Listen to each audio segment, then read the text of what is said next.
but... You're not giving us much wiggle room here, Lynette. Well, I guess we're all in this together then. After we talk to Clairvy, we'll figure out our next move.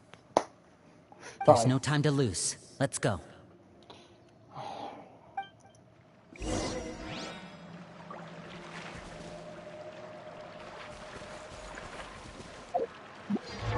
I should really level up, wait, where is she? Yeah, there she is. Putting that to 70.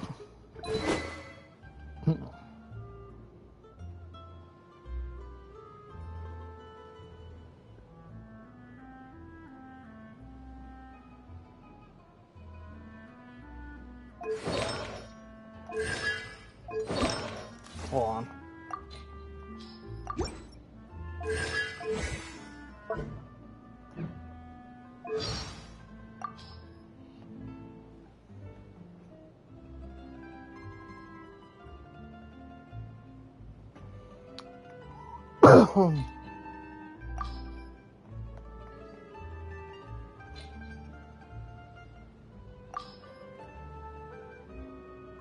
Can that not be in healer? Oh.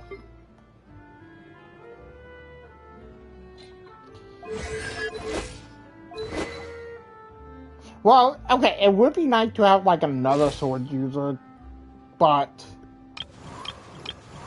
I'm pretty satisfied with Jehoda because she can heal. Wait.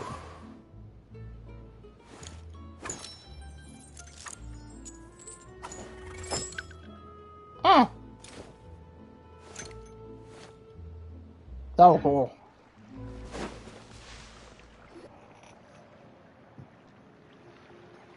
I'm full.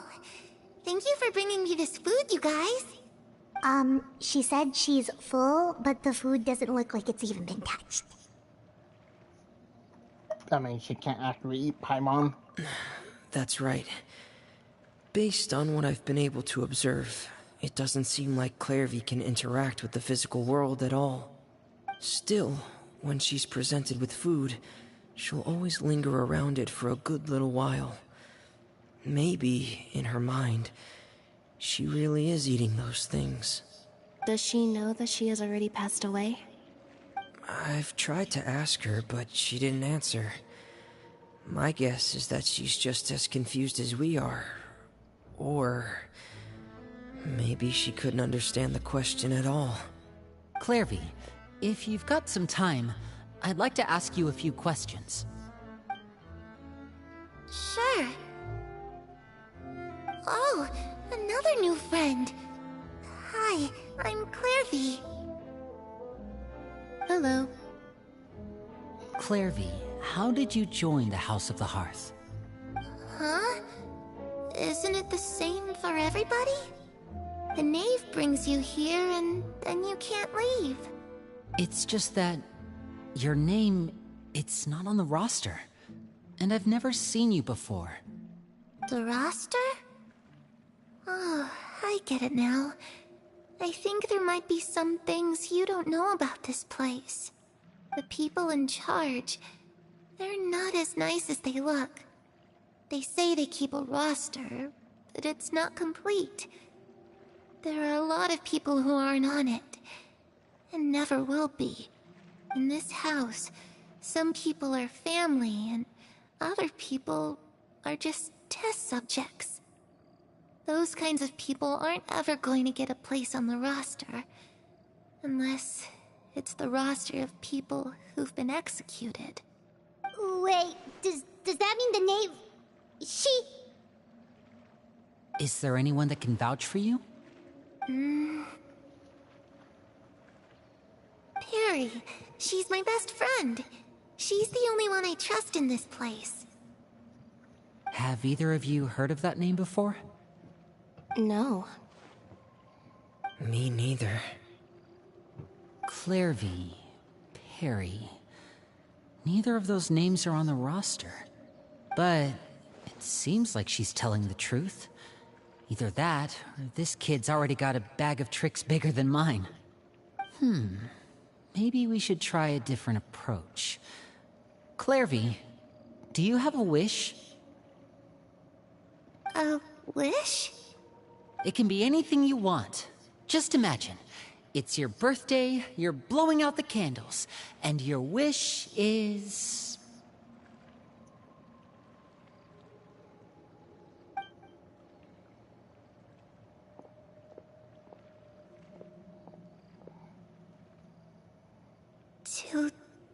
To go outside, where the sun can find me. That's it? Well, that sounds easy enough. Wait.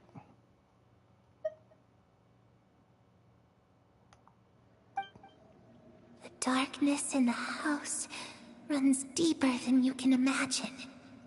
No one can get out alive.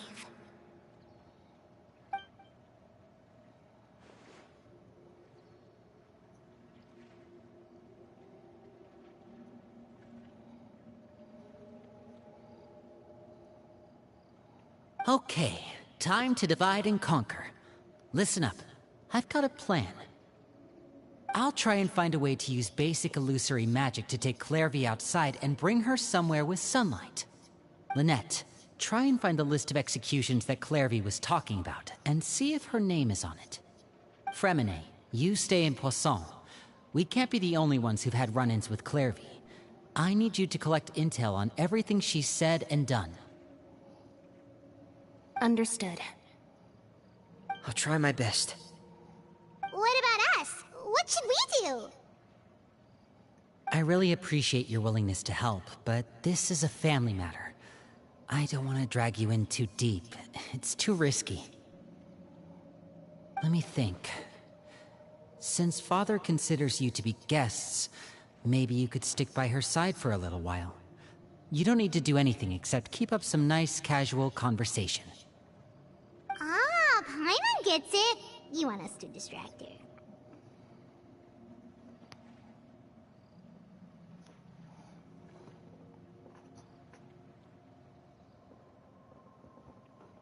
I'll give you a magic bird. If Father suspects something, all you need to do is release it when she's not looking, and it'll alert me that something's wrong. Of course, that's only as a last resort. If Father doesn't seem to notice us, there's no need to make contact.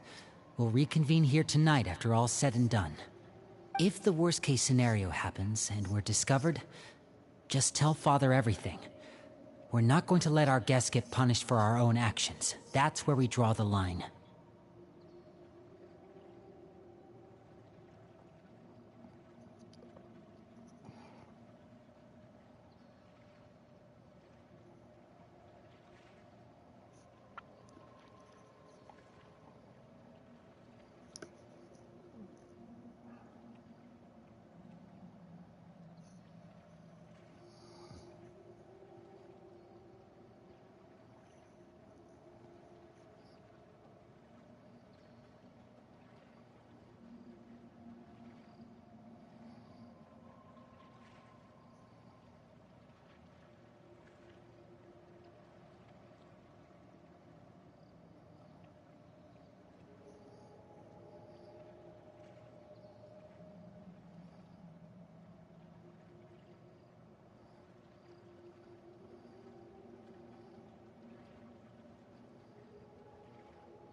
You too.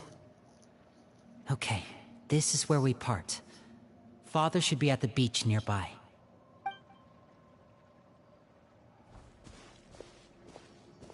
I really hope this goes well. No, it has to go well. That's the only way this can get resolved.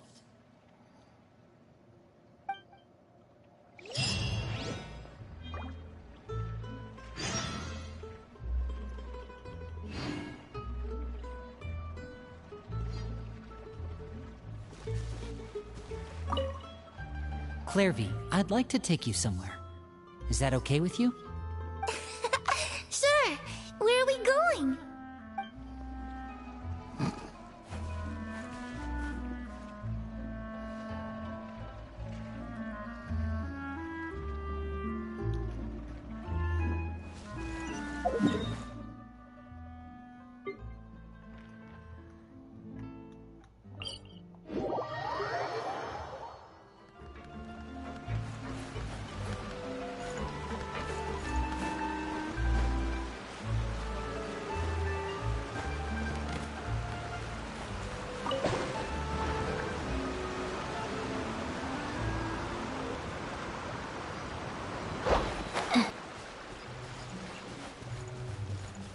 Man.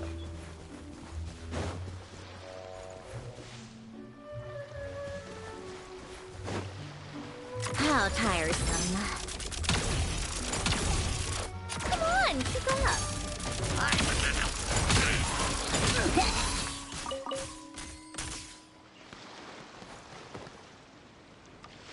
How tiresome.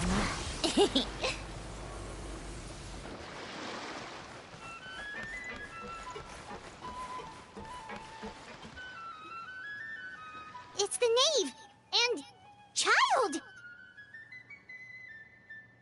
Hey, aren't you supposed to be in Snezhnaya recuperating?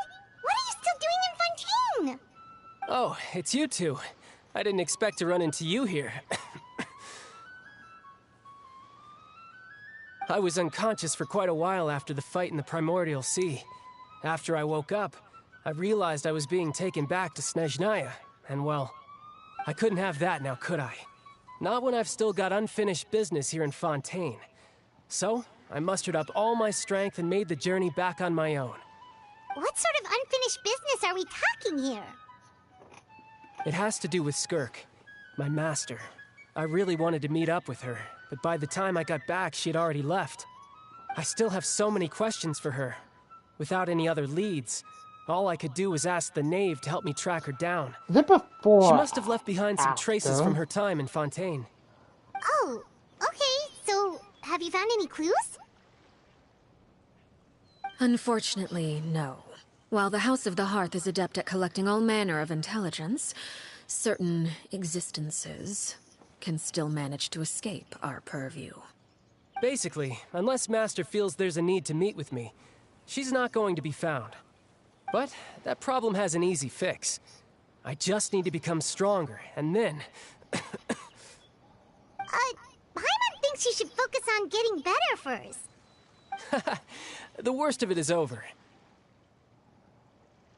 It's all thanks to that one kid from the House of the Hearth. Elwar, I think her name was. She gave me a bunch of random potions to drink. They didn't go down easy, let me tell you. Pain and chills all over. But they really did help speed up my recovery. And that's good, because it looks like I really do have to head back this time. The old man's been putting the pressure on me. He sent someone to tell me I'm needed for some sort of project. Project Stuja? Yeah, that's The the hell one. is that? I heard Regrader's involved too. I'm not looking forward to having to listen to all his monologuing, that's for sure. Hey, maybe you could think of a way for me to stay in Fontaine for a little longer. Helping Linny and the others brush up on their fighting skills would be far more interesting. If you and I could spar, that would be even better. I've been waiting for a chance to see you go all out. And what a sweet... I also have a role to play in all this. I'll be leaving Fontaine shortly as well.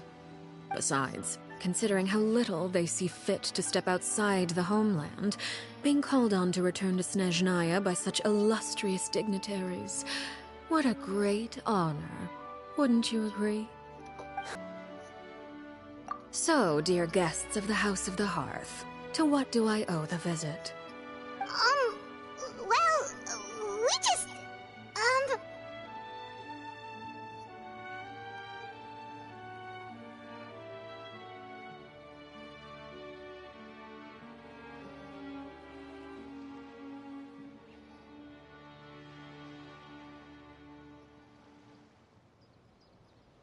Right!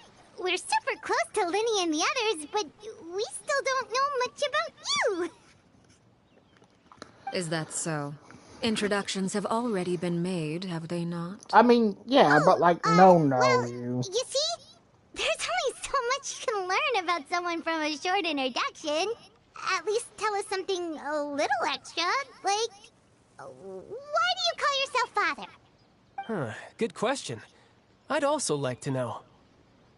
The fact that you have to ask tells me our intelligence work has been quite successful. Telling you the answer to that question would only serve to undermine that success. And we can't have that, now can we? Spoken like a true diplomat. That was some expert sidestepping right there. Well, if there's nothing else, I think I'll take my leave. I still have a small matter to resolve at home. Wait, don't go!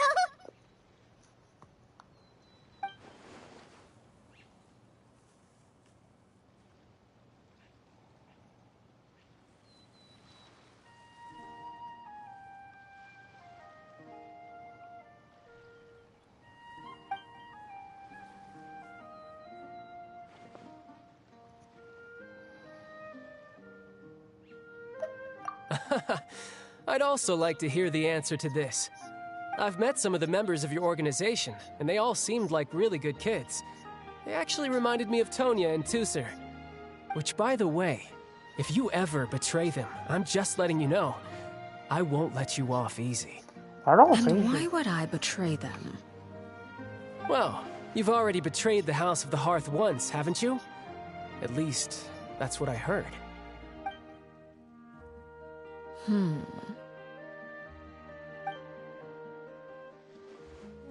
Okay, I admit. That's just what the old man told me. The rooster, I mean.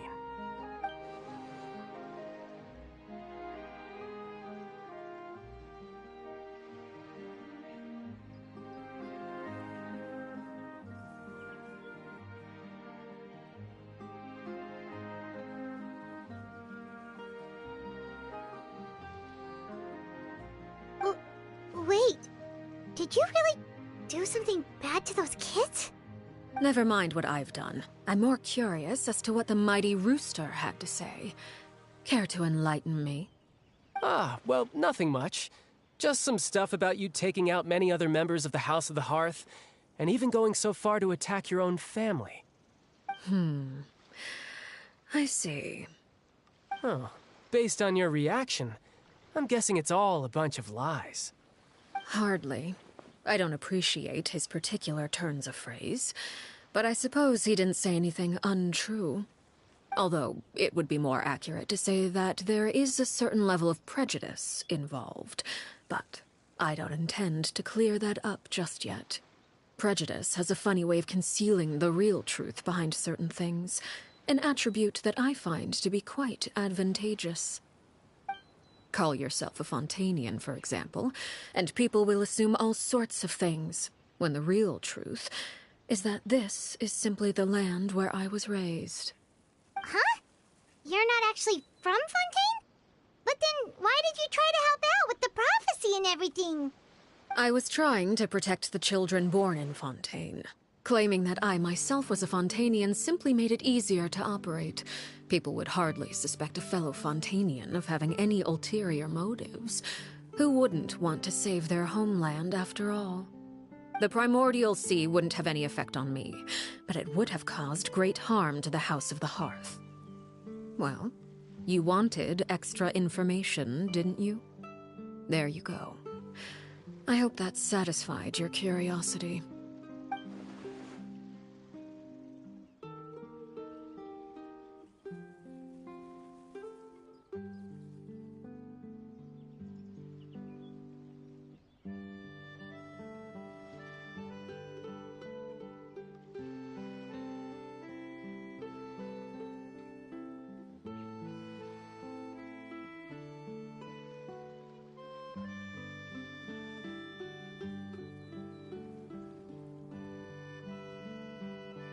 So, you stayed in Fontaine for the kids. I guess I was wrong to believe you'd betray them. Apologies. Looks like I was holding on to some prejudices myself. Good. Like I said, I like it when others have misconceptions of me. Actually, while I was recuperating at the House of the Hearth, there was something else that really caught my attention. I heard that members always resolve disputes and arguments with a friendly spar, and the loser has to back down. Seems pretty cool if you ask me.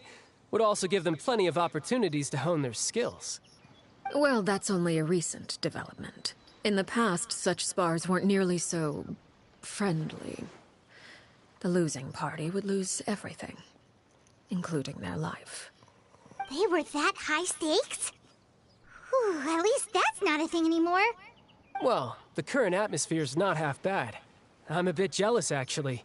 You've got so many family members around you, and you even get to live with them. Having a lot of family around means dealing with a considerable amount of bickering and scheming. Once Tonya and Tusser enter their rebellious phase, I'm sure you'll understand. Just imagine. Tusser becomes obsessed with plucking out strands from the rooster's mustache, or Tonya decides to dye her hair 42 different colors. Okay. I get the picture.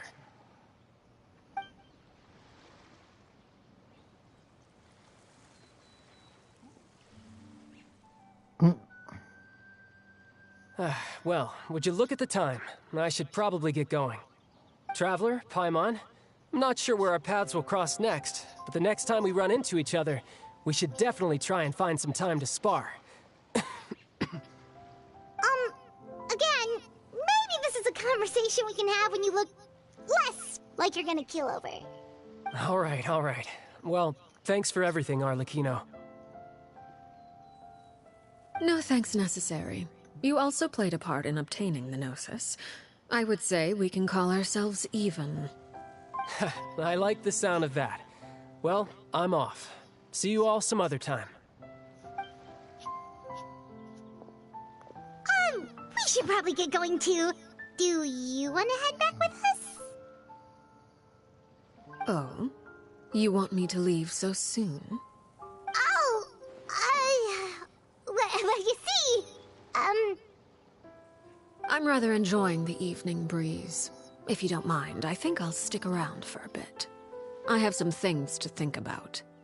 Apologies for not attending to you like a proper host. Please forgive this slight. I do hope you'll have a pleasant stay. We managed to keep her distracted until nightfall. Good thing Child was there to keep the conversation going. You don't think she suspected anything, do you? Oh, I wonder if Liddy ran into any issues. Let's hurry back and see how everything went.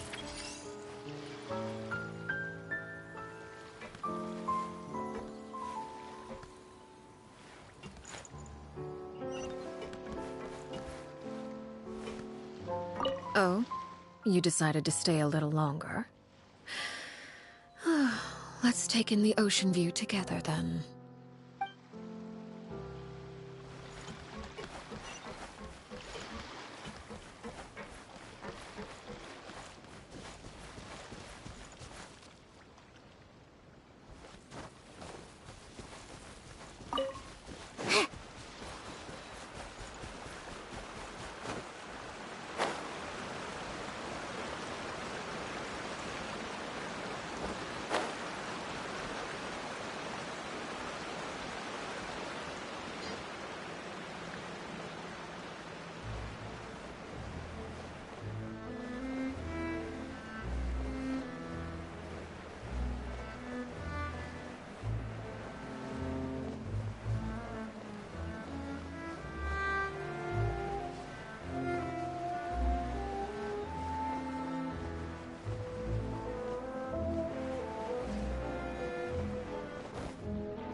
How did everything go?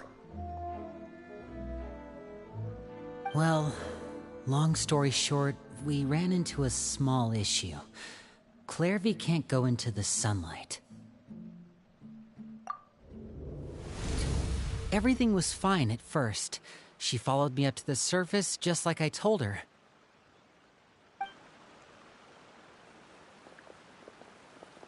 But as I led her out of the shadows and into the sunlight, she vanished. I turned around and there she was, standing at the edge of the shadows, silently watching me. Huh. Maybe she's afraid of sunlight, or... No, it wouldn't be her wish if that were the case. Well, we could always try pushing her into it. Oh, true. I've pretty much tried it all already. Nothing worked. Eventually, the sun went down, so all I could do was bring her back here. How did it go with you, Lynette? Good. I've got the list. It's right here. Really? Well, what are we waiting for? Let's take a look! I have an idea. Oh, that's a lot of pages. Oh, it's gonna take forever to get through it all. We can each take a section. Here. La Pouillade, L'Endroit, Chambel, Horaire.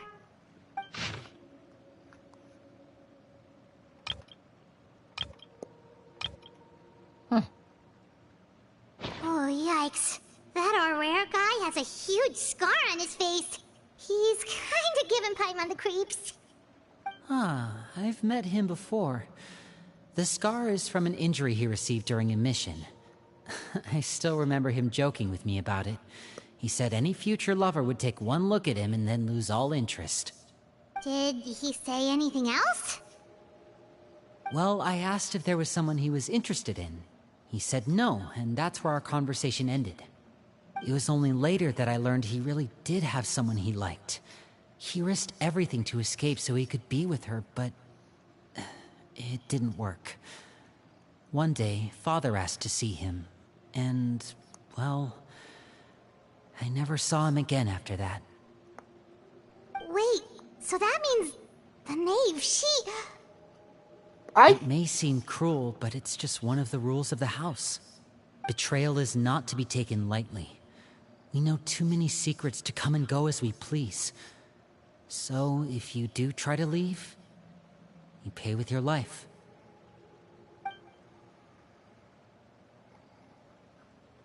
Her name's not here, huh? Well, that's not too surprising. It doesn't seem like this list is complete. It only contains records dating back around 5 years. Let's shift our attention then. Fremine, were you able to find anything out? Fremine. Sorry. I was thinking about something. I managed to talk to quite a few people, but I couldn't help but notice that the atmosphere in the house was a little... strange. Strange? Yeah, I mean, I know there have been arguments in the past, times when people haven't gotten along. Chaplot and Filiol are a good example of that. Oh, those are two of the people that we met while delivering supplies. Paimon can see how they might not get along. They had very different vibes, and their, interests seem to be pretty different as well. That's to be expected, actually. Father brought us all here, shared her knowledge with us, taught us how to fight. That's one thing we all share. But that's also where the similarities end. Not all of us feel the same desire to stay here.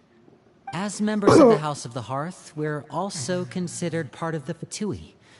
And to a lot of people, that's an identity they never asked for. Certain members get older and realize they want something else for themselves. But considering the rules of the house, most people would never say that out loud. People like Chaplot and Foltz are loyal to Father and her vision. They're proud to be part of the Fatui. Filiol and Nantoy, on the other hand, well, they aren't quite as enthusiastic. These kinds of conflicts have always been there. It's not like Father is in the dark about any of this. Well, that's true. But it just feels like things have gotten worse lately. Filial and the others... It seemed like they were meeting in secret to talk about something. I can't say for sure, but I think they've met Clairvy. You think she's been inciting them to act out? No, not exactly. But I wouldn't be surprised if she said something to them about the darkness in the house and how deep it runs. She's told me about it before. Experiments being run on children. People being used as pawns on the battlefield without so much as the strength to survive. And they just believed all that? Without any evidence? Clairvy's words probably gave them the excuse they were looking for. Whether they actually believe them to be true is secondary. This is all because of Project Stuja, isn't it? Whoa. Hold on a second. What's this Project Stuja all about, huh? This is the second time it's come up now. Sorry, but I'm not sure of the details either. I only know what Father has told us, which is that it's something the Rooster and Regrader have been working on together. Apparently, it has to do with the Fatui's strategic plan for the future. Because the House of the Hearth was so successful in obtaining the Gnosis, we now have the honor of playing a key role in Project Stuja. Wait, but isn't that a good thing? Key role is just another way of saying dangerous role. To us, the whole thing is an inconvenience. Father thinks so too, but she's in no position to refuse. Their plan isn't exactly unreasonable, and they've been funneling the house a lot of funding. It's just that we'll lose a lot of members in the process. Participating in the plan, it's an honor in name only. What they're really trying to do is subdue us. The existence of an intelligence organization outside their control makes them feel uneasy.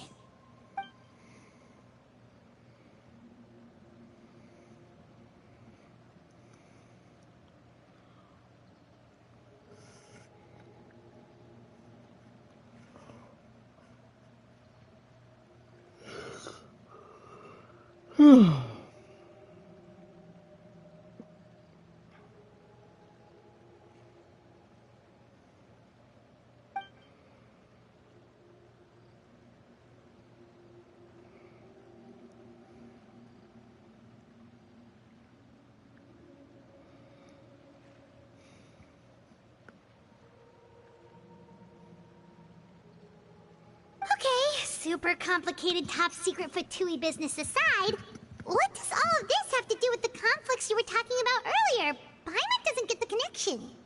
External pressure has a way of exacerbating internal strife. You can't overlook the power of fear either. People are afraid of dying, and that fear is often the impetus for a lot of stupid decisions. I thought resolving the Clairvy situation would make everything go back to normal. But it looks like things are more complicated than I thought. If we leave Filial and the others to their own devices, sooner or later, Father will be forced to take action. We can only focus on one situation at a time, brother. You're right. Even if we confront Filial and the others, it won't do any good. It might even make matters worse. We should focus on Clairvy for now. Well, it's getting late. We should head back and get some rest. We'll try again first thing tomorrow. Lynette, you stick with me this time. Fremine, keep a close eye on Filial and the others. Make sure they don't do anything they'll regret.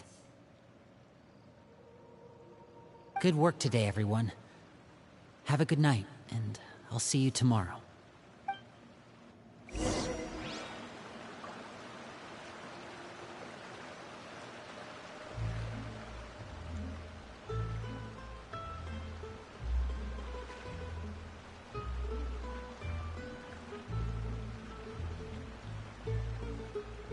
It's about time we threw another tea party, don't you think? I wonder who else is free.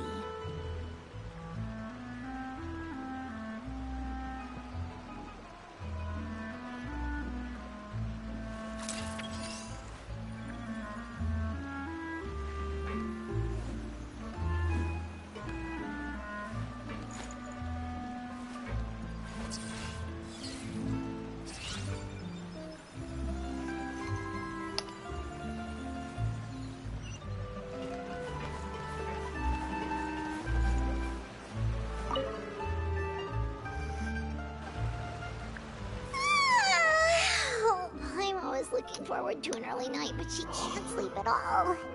Hey, you don't think the knave will be too angry with Linny and everyone if she finds out about all this, do you? She's even scary when she smiles. If she were to actually get angry... Ooh, you have to protect Paimon if that happens, okay, Traveler?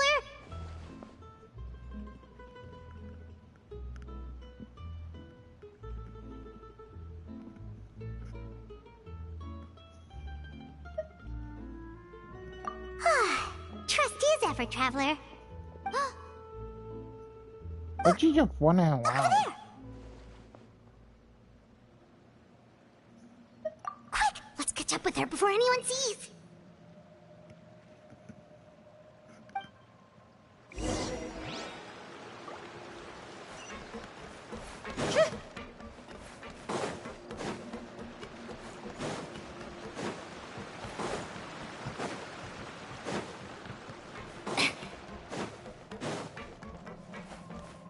Over there!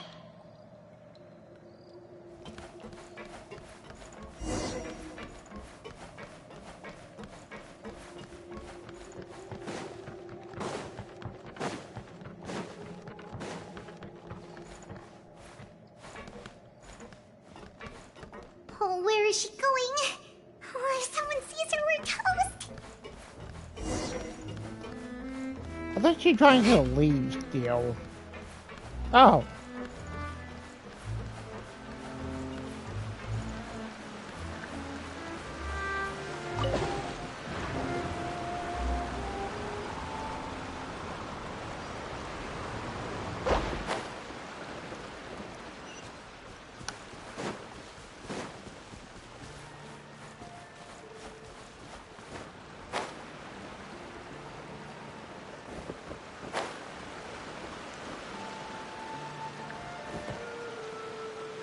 Oh, look!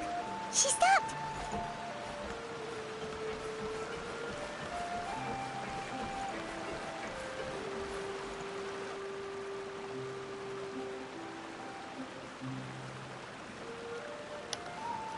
Clairvy! Shh! I opened the window while no one was looking. Look how pretty the outside is.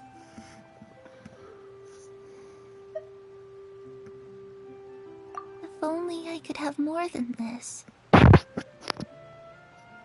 You probably think I'm being silly, huh? All this hopeless resisting.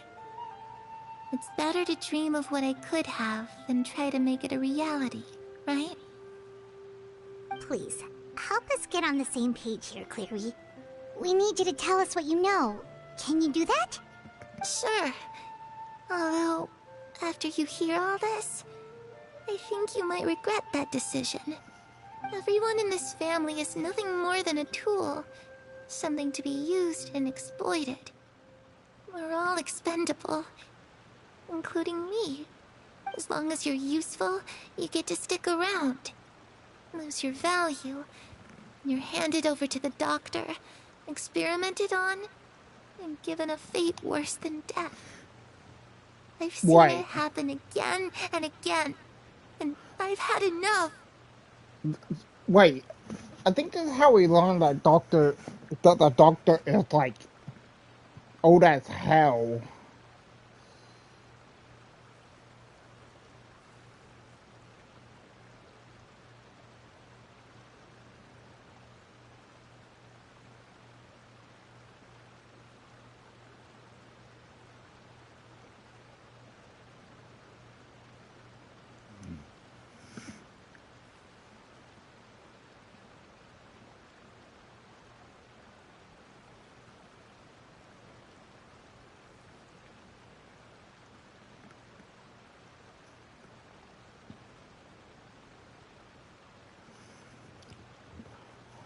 Because that makes a whole lot more sense. You're saying the knave did all that? It's just, that doesn't seem like something she would do. She's scary and all, but it seems like even she has lines she wouldn't cross. I knew you wouldn't believe me. Everyone thinks she's a good person. They all think of her like a real mother. Mother? But it's father. She doesn't deserve that title. She's disgraced it and tarnished it. She'd understand. Harry. There's that name again. Also, Paimon's getting a strange feeling. It almost feels like she's not really here with us. Paimon can't tell if she's actually talking to us or if she's mistaken us for someone else. Young. But it seems like she's been through a lot. It's getting windy. I should close the window. Ooh, look at the moon. Isn't it pretty? Hey, wanna hear a secret? I heard that if you look up at the night sky in Snezhnaya, you can see the aurora. It's supposed to be super pretty. Even prettier than the moon tonight. Well, if we go there... Harry and I promised each other that once we're older, we're gonna go see it together. But I can't find her. I'm worried she's also been... No, that wouldn't happen to her. She's special. Mother likes her a lot. I should really go talk to Mother, but we just fought. She doesn't want to see me, and I'm too scared to face her. What should I do?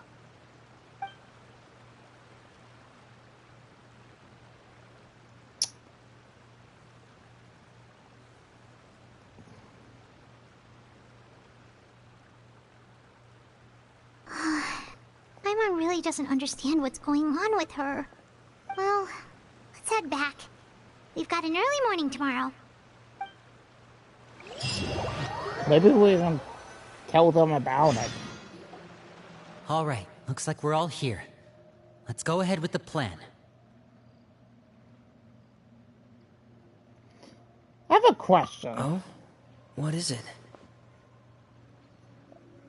What makes you ask that? Well, we kinda ran into Clairview last night, and that's what she told us. We met the doctor back in Sumeru. He's super dangerous, and he's done all sorts of bad things. I mean, yeah, it just It's sounds like him. possible that Father and the Doctor have had certain dealings, but I don't think Father would work with him. We're not really on the same side, so there's not a lot of trust between them. No, oh, that's a Doesn't weird exactly part. set the stage for a successful She partnership. doesn't call her father, I she did calls hear, her though, mother. that when Father first became a Harbinger, the Doctor offered to work with the House of the Hearth. Father rejected most of his proposals, except for one. It had to do with some sort of secret experiment. Secret experiment? Could that be what Clairview was talking about? Oh no, Paimon. I don't think so. I don't know any details about the experiment itself, but I do know it's an entirely independent operation. The Doctor only proposed a direction for the research. That was the extent of his involvement. I still don't think that counts as working together. The details of the experiment are confidential, but complete records are kept on all participants. That doesn't seem to be the case with the situation Clairview referred to. I know you don't agree with some of the Fatui's methods, and I'm not asking you to. But I am asking you to trust us on this. The House of the Hearth has its own principles. There are certain lines we're not willing to cross. Alright, that's good to hear at least. Clairview seems to think the Knave and the Doctor worked together to do something horrible. If that turned out to be true, Paimon doesn't know how he would even face you guys. It's just that it doesn't seem like Clairview is lying either. The easiest thing to do would be just ask the Knave directly, but Paimon doesn't think she'd tell us.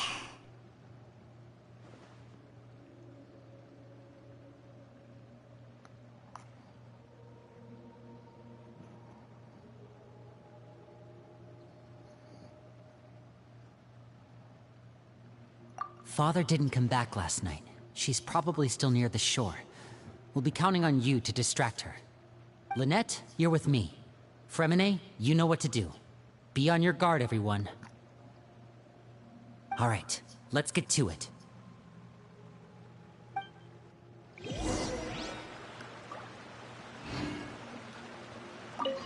There's something Where are we about... going today? Let's try somewhere further away this time.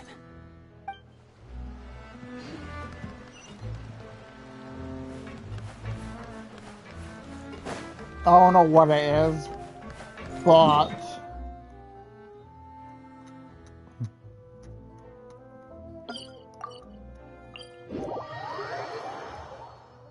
something weird. Huh?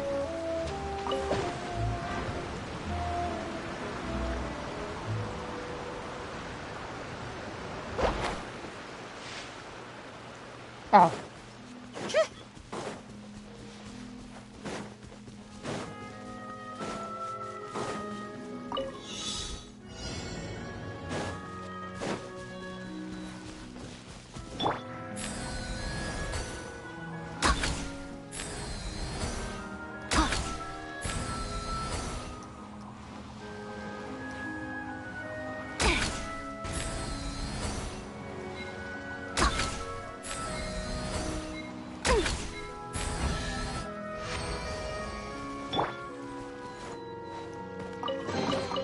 Huh?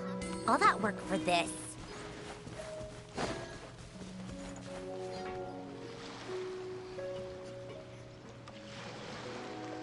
Ah, it's you two again. I must say, you look a bit pale. Did you have trouble sleeping last night? You say. A little. Perhaps if you had less on your mind, you'd be able to absolve yourself of such troubles. So what are you planning to do now? Catch up on some sleep? Or should I give you some time to rack your brain for a topic to discuss before I ask any questions? Although I must profess to being curious. Without Child here, how do you plan on distracting me? No idea what you mean. Distract you? A good one. But no, we were just here for a chat. Looks like you could have used some extra time to think. No matter. If you don't have any other plans, why don't you accompany me somewhere? Don't worry. I'll be sure to steer clear of any scheming children. The ocean breeze is sure nice today.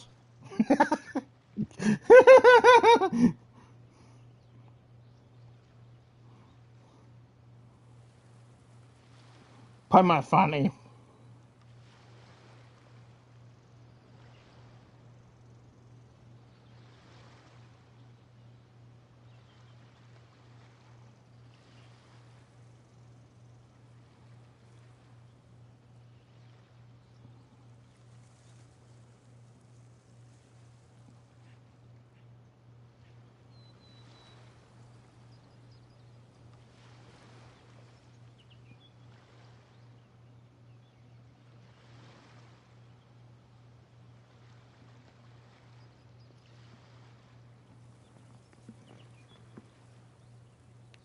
Children always think they can hide things from the grown-ups.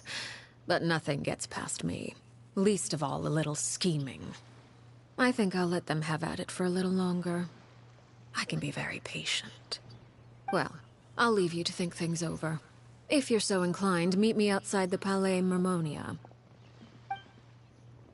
Good things come to children who do as they're told. So I do hope you decide to tag along. If only for your friends' sakes.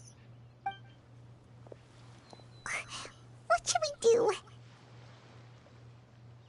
She clearly knows about everything we've been doing, and Paimon doesn't think it'd be a stretch to say she was threatening us just now.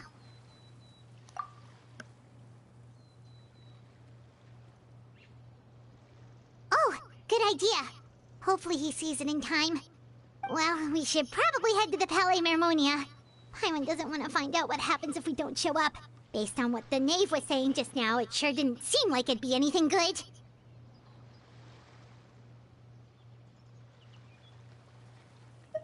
Okay, then we probably shouldn't keep her waiting.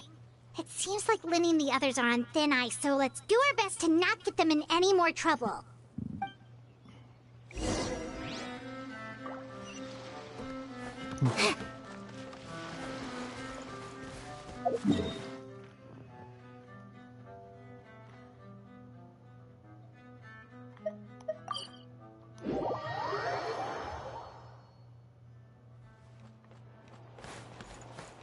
I know I should probably go up there for it, but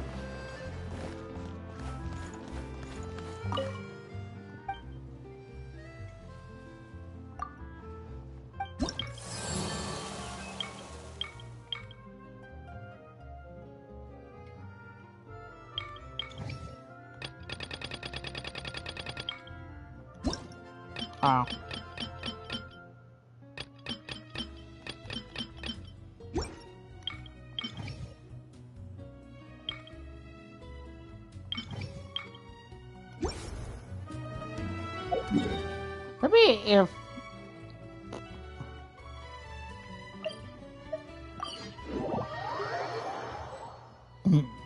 Seeing as we still have some time before my meeting, we might as well enjoy some pleasant conversation while we wait. I'm glad to see you get along with my children. Being surrounded by good companions is necessary for a child's development. You're not planning on doing anything to them, are you? I assume you're referring to Lenny, Lynette, and Fremine. Although, there's that situation with Filial and Nentoy as well. It appears quite a few people have been acting out lately. No matter. I'm not one to discriminate. All those who betray the house meet the same fate. There are no exceptions. Does that mean you're going to kill them? Oh, are you here to beg for their lives? I'm sorry to disappoint, but the rules of the house change for no one. In my organization, everyone is responsible for their own actions. But don't you care about them at all? They really respect you. They even call you father. You must feel something for them. Any organization in which feelings come before principles is one destined for ruin. The House of the Hearth is hardly an exception. You could say our principles are more stringent than most. Perhaps I can offer you this consolation at least. As our guests, you two will not be held accountable along with them.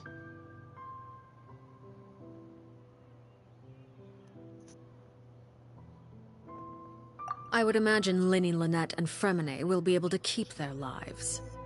As for Filial, Nentoy, and the others, I'm afraid there's little I can do. They can try to escape, but once you know our secrets, there's no getting out alive. But that's awful.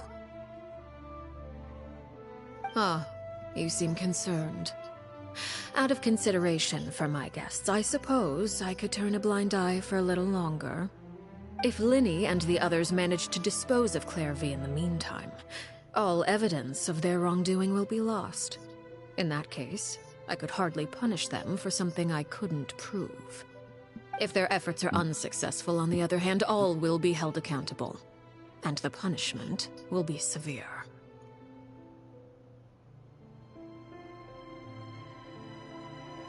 Of course. Oh, and here. I believe this belongs to you. Do try and keep better track of it next time. well, It takes a considerable amount of time to train a bird like this. It would be such a pity if you were to lose it. Permanently. Wait, where did you get that?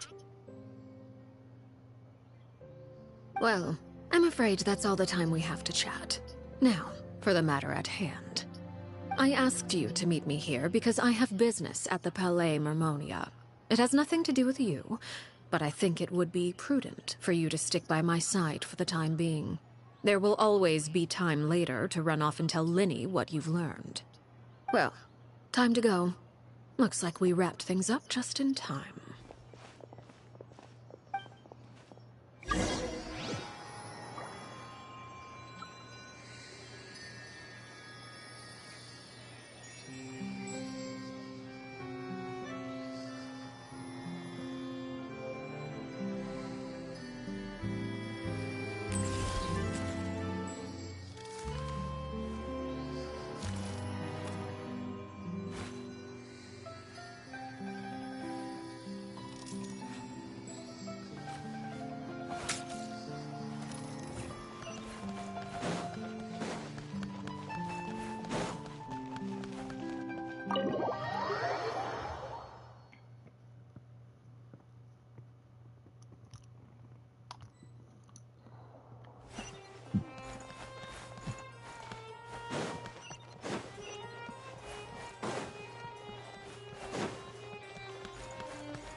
It's been a while, Monsieur Neuvillette. I must say, I wasn't expecting my meeting request to be approved quite so quickly. The Palais Mermonia operates with an efficiency worthy of admiration. It is only right that an esteemed diplomat such as yourself should be afforded the proper level of respect. Although, if I may speak plainly, I must confess that I did not anticipate we would have the occasion to meet again after presenting you with the Gnosis. I see you brought the Traveler and Paimon with you as well. If I may inquire as to the purpose of your visit. I'll be departing Fontaine shortly. There is, however, an outstanding matter that I would like to see resolved before I go. It requires a rather lengthy explanation, I'm afraid. So I took the liberty of explaining everything in this proposal. Please review it at your leisure, Monsieur Neuvillette.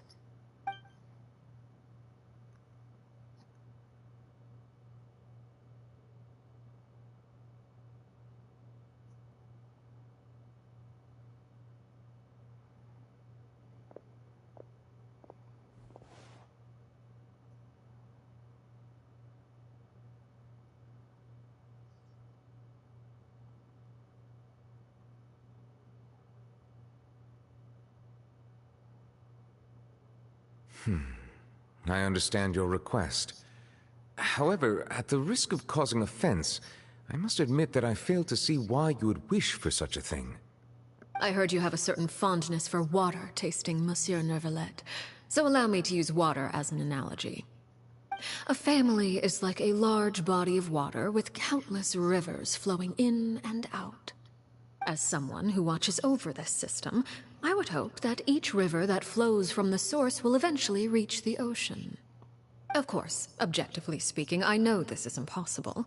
Most of the rivers will dry up along the way, disappearing into the ground and leaving nothing but a barren riverbed behind. Not all rivers are destined to reach the ocean, but I would not see their existence rendered meaningless. I believe the water that flows within them is simply meant for a different destination, like a field in need of irrigation. Or perhaps the glass of a certain water-tasting enthusiast. Did you get any of that, Traveler? What? Not all rivers are destined to reach the ocean, but I would not see their existence rendered meaningless. I believe the water that flows within them is simply meant for a different destination, like a field in need of irrigation. Or perhaps the glass of a certain water-tasting enthusiast.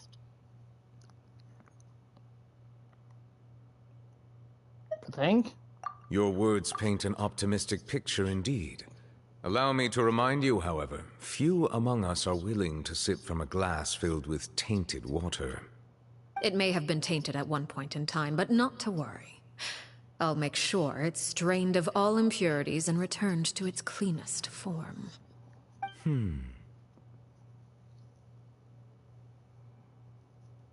I seem to recall there being a transactional aspect to your proposal. Perhaps you could expound on that?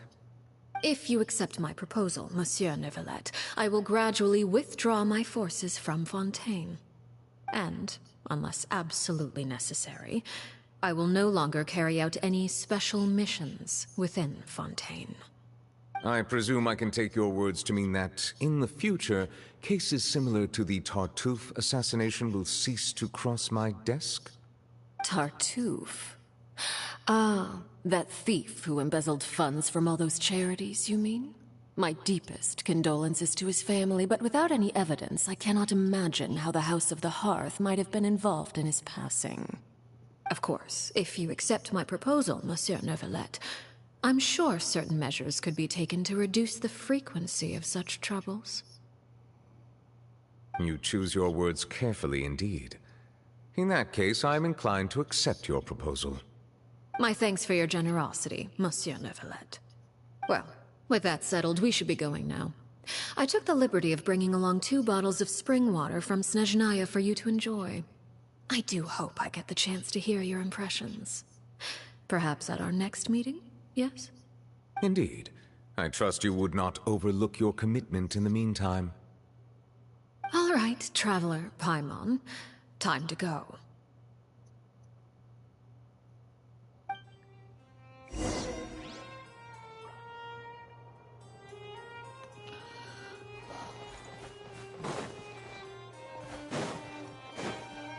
Oh, I was hope. Oh, yep. He's still there. I believe I've told you before that my emotions easily resonate with those of others. Yet in the few meetings I've had with that Harbinger, I haven't been able to sense any aspect of her emotional state. Her mind is like a still body of water. Who knows what darkness lies in its depths, and the lack of ripples on the surface gives nothing away. It's unclear whether this is her natural state of being, or whether it's an incredible strength of will that gives her the ability to master her emotions. Either scenario, however, suggests she is a very dangerous individual. I mean... I do not expect an explanation as to why you two are by her side. Whatever your reasoning, I would only advise you to take caution.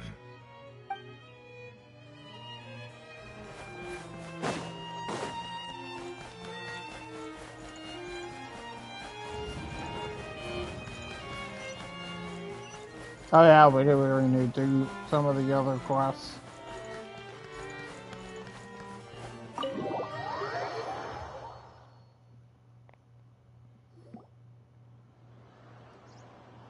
So, what exactly were you talking about back there? Paimon only heard you mention some rivers, a large body of water, and then some kind of irrigation scheme. You really want to know? I would imagine there might be more pressing concerns at the moment. Winnie, Paimon really hopes everything's going okay. Oh, Paimon recognizes that look. You've got your tiki cap on, don't you, Traveler?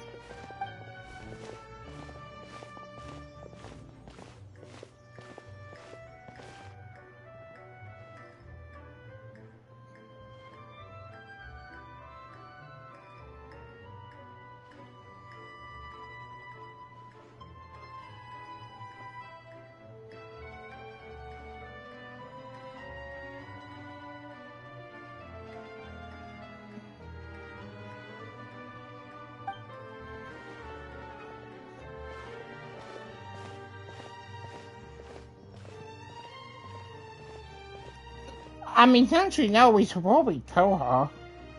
What?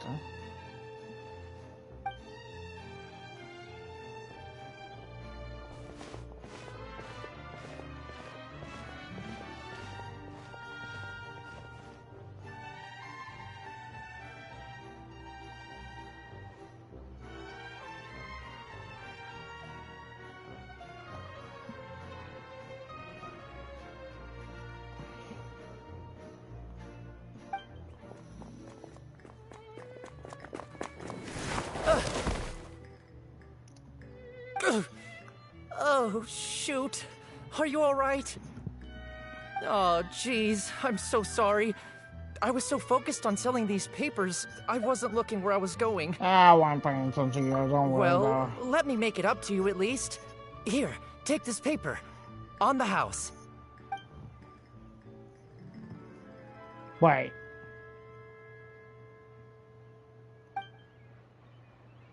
Oh, you don't have to give us anything. Please, I want to. It's not like I'm short on supply. All the extras will be useless come tomorrow anyway. It's my fault, really. I was just trying to bring home some extra mora for the family, but I bit off more than I can chew. I haven't had many takers today, so I'm still swimming in papers. What's going on here? Nothing much. I just ran into your friend here on accident. I should probably get going, actually, so... Hold on. Of course, I'm happy to compensate you with mora, it's just... I don't have any on me at the moment. I'll take 3 papers. Here. Your payment. Oh! Thank you for your patronage. May the Archons bless you with good fortune. If only I had the chance to run into such generous customers every day. I should probably just take on a smaller inventory though, right? I'm getting married soon, so sometimes it's hard to not get ahead of myself. Anyway, I should head out. Goodbye! Well, now that my affairs are settled, we should take the boat back to Poisson. We've even acquired some light reading to enjoy along the way. Actually, why don't we stick around for a little longer? Paimon just realized how hungry she is. She can't head back to Poisson on an empty stomach.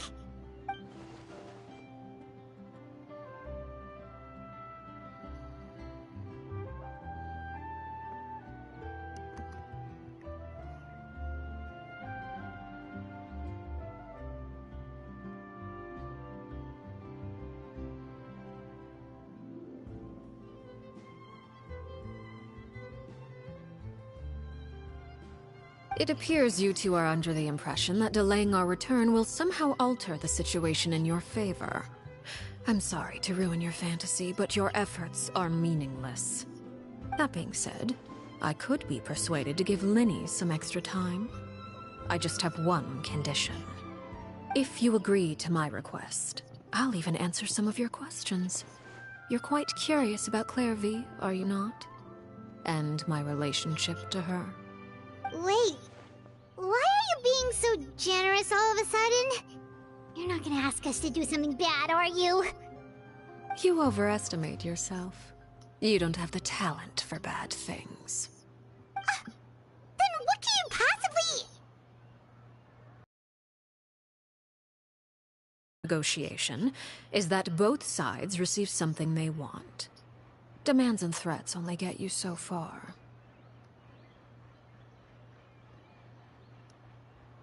Wonderful. Here it is. When the time comes, make the choice that you deem most appropriate in the situation, and lend your help to the House of the Hearth. Okay. Sounds normal enough. But what do you mean, when the time comes? When is that supposed to be? That is for you to decide. Then we have a deal. Follow me.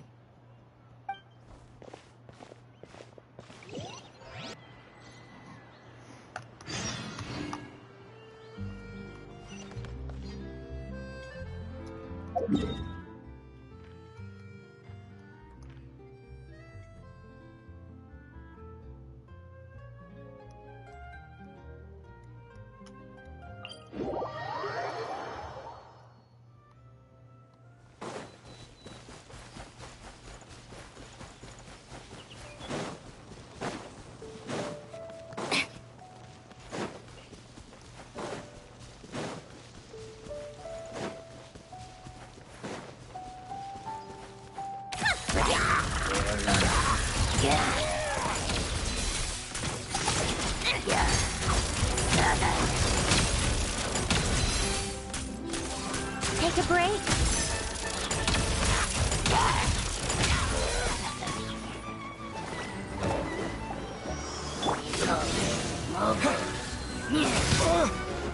My everlasting flame!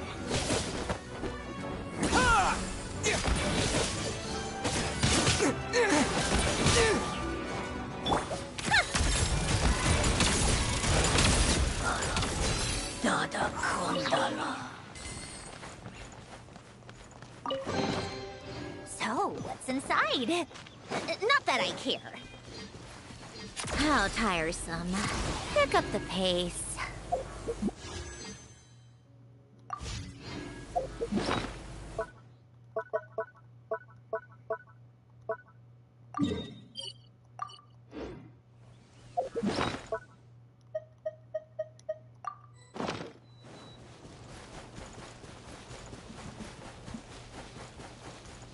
Wait, what the frick?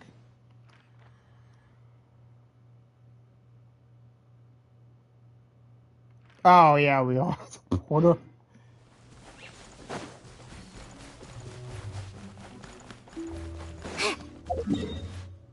It's just very weirdly placed for some weird reason. Oh, wait, this is the area. Okay, that makes sense. What is this place? Somewhere long forgotten by everyone. It used to be a grand building. Now it's nothing more than a pile of rubble. No one comes here anymore, nor does anyone care about what once happened here. Although, this place does have something to do with the story I'm about to tell you. It was before I became a Harbinger, and before Linny and the others joined the House of the Hearth. Due to certain events, I first killed Clairvy and then her mother. And this is where it all happened. You were the one that killed Clairvy? Patience now. Allow me to explain Clairvy's side of the story first. I'll start from the beginning. Clairvy was 6 years old when she was brought by her mother, Crucibina, to live in the House of the Hearth. From the outside, it seemed like a fairy tale. A thriving family made up of kind adults and friendly children. Crucibina was the knave at that time, and the House of the Hearth was under her control. She was Clairvy's mother by blood, but she was also the mother to all the children in the house. Clairvy was happy here, for a time. But she quickly realized that being part of this family wasn't a fairy tale at all. It was a kind of purgatory. Purgatory? Exactly. The House of the Hearth takes in war orphans from all over Teyvat. But as for how to raise them, that depends entirely on the person in charge. Crucibina came up with a novel idea. She would teach the children to fight, force them to duel each other, and then crown as the king of the house the child who proved themselves most worthy of inheriting her title. It's difficult to estimate the number of children who died or were maimed in the process.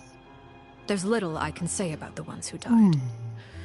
The ones that emerged with permanent injuries, on the other hand, well, they still served a purpose.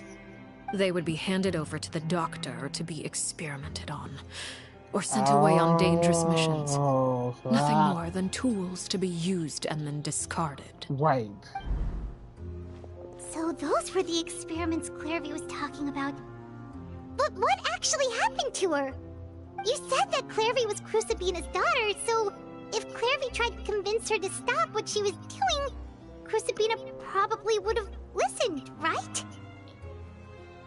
Despite being Clairvy's mother, Crucibina cared little for her daughter. She forced Clairvy to join the House of the Hearth only as a means to demonstrate her own impartiality as a mother, to prove that she treated all her children equally. Clairvy did try to convince her mother to change her ways, but it was to no avail.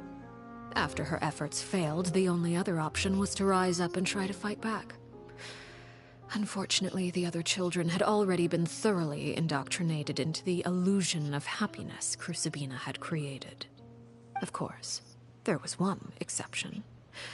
Someone Clairvy's age, who knew the truth about the House of the Hearth. Her name was Peruere. Perry? Wait, the friend that Clairvy mentioned? Friend, huh? I suppose we can call her that for now. Clairvy was a cheerful and passionate person with a tenacious spirit. Peruere, on the other hand, was rather cold-blooded. Her cold-blooded nature allowed her to see through Crucibina's facade. Yet, it was also this cold-bloodedness that prevented her from acting against it. At least at first. While Clairvy longed for freedom, Peruere was convinced that, amid all the fighting and violence, she would make it until the end. Despite their differences, the two became fast friends, united by their knowledge of the truth. Clairvy told Peruere that she hoped to create a real family, where no one would be killed or sacrificed. There may have been a certain naivete to her ideas, but Clairvy proved her determination many times over. She tried countless times to run away, ask for help, or expose the truth. but her efforts only earned her beating after beating. The only thing that kept her going was her strength of will. Even with her body racked with pain, she would still stand on her tiptoes and open the window at night. She and Peruere would look out at the moon together, a fierce longing for freedom shining in her eyes. But one day that light simply vanished. Oh no. What happened? Her hopelessness resulted from a culmination of things. 10 years had passed. 10 years worth of failure after failure. She and Peruere weren't children anymore, but finding any chance to escape still seemed as hopeless as ever. It was during this time that Peruere suggested a new plan. If escaping was out of the question, why not take down the very person sitting on top of this throne of lies? Mother herself. Clairvy rejected that proposal. She claimed that, as a famous harbinger, Crucibina possessed an unimaginable amount of power. Trying to kill her would have an incredibly low chance of success. Clairvy never gave another reason, but Peruere could see it written all over her face. Clairvy still thought of Crucibina as her mother. Killing her own flesh and blood was a line she couldn't bring herself to cross. If she couldn't escape and fight back, then only one option remained. Precisely. Death was the only way that she felt she could be free. It happened during a duel. When she arrived at the dueling ring that day, her partner turned out to be none other than Peruere. The very person that had stood by her side all those years. It was a fierce battle. But ultimately, Clairvy decided to let Peruere end her life. From that moment on, Peruere's journey was one written in flames. When the rain finally came and washed it all away, there she stood, the sole victor in Mother's endless game of slaughter. A trail of corpses strewn across her path to success. It was the very result she had predicted 10 years prior. Even then, she believed she would make it until the end.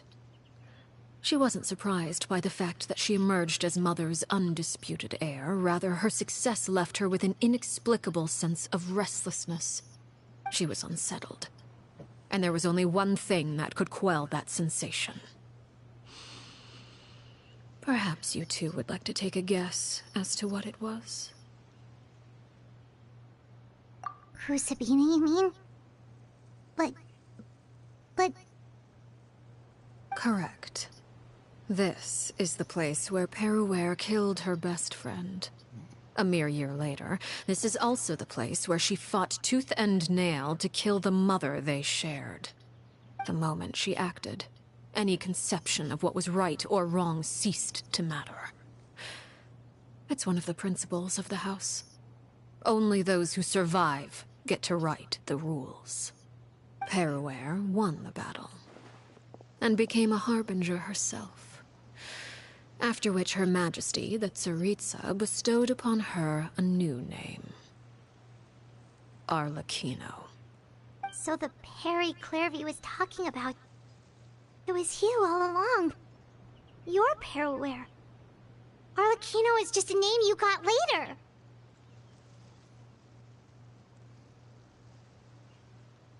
I left that name behind long ago. I must say, hearing it now does bring back memories. After I defeated Crucibina, the moniker of Mother died with her. I chose to forego the title she called herself, and even chose to give up my own name. I rebuilt the House of the Hearth under a new identity. Not only as Arlecchino, but as father. And that is where the story ends. Any more questions? Yeah. Based on what you just told us, Clairvy wasn't a little kid when she was killed. So the Clairvy we met... Was she really a spirit at all? I suppose you could call her an illusion born of flame. Her existence is like ashes to a fire. Something left over in the wake of blaze and ruin.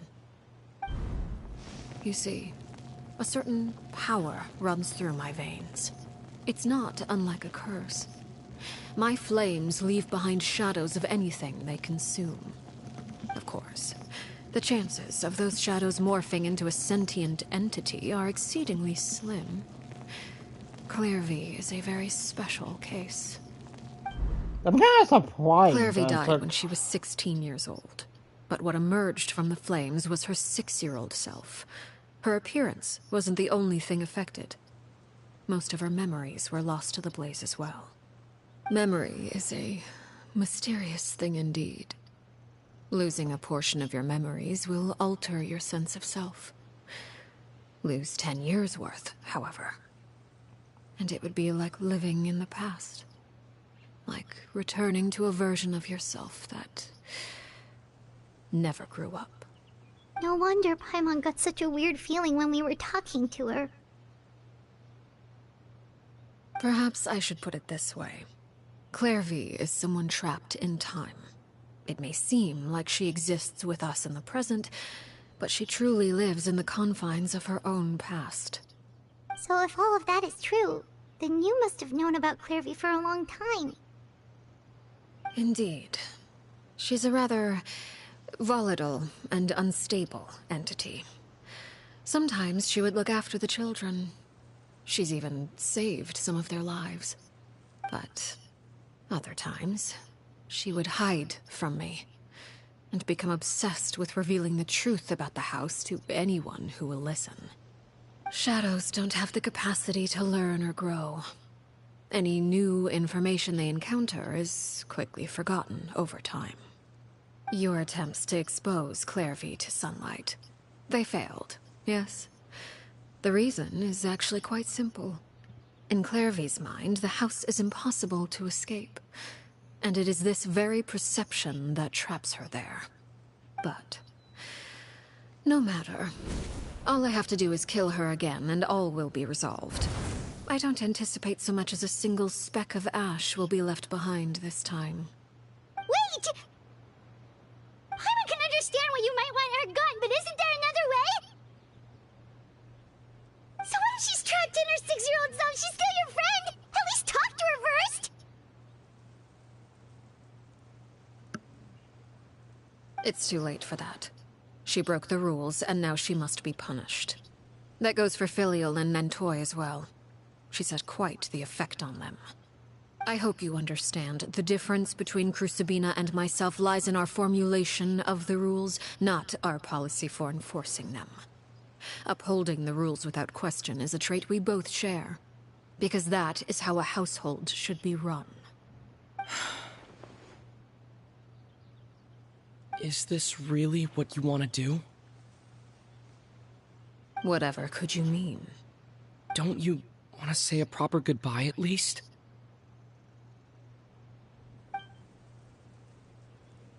Whether as a killer or as a father, there are two things that must be avoided at all costs: anger and sorrow. Anger makes you impulsive. Sorrow causes you to waver. Well, it appears it's about time to proceed. Before we arrived, I told some of my well-behaved children to bring our troublemakers here by nightfall. I do believe I've kept my end of the deal. I give your friends quite a bit more time. As for what happens now, we'll just have to wait and see.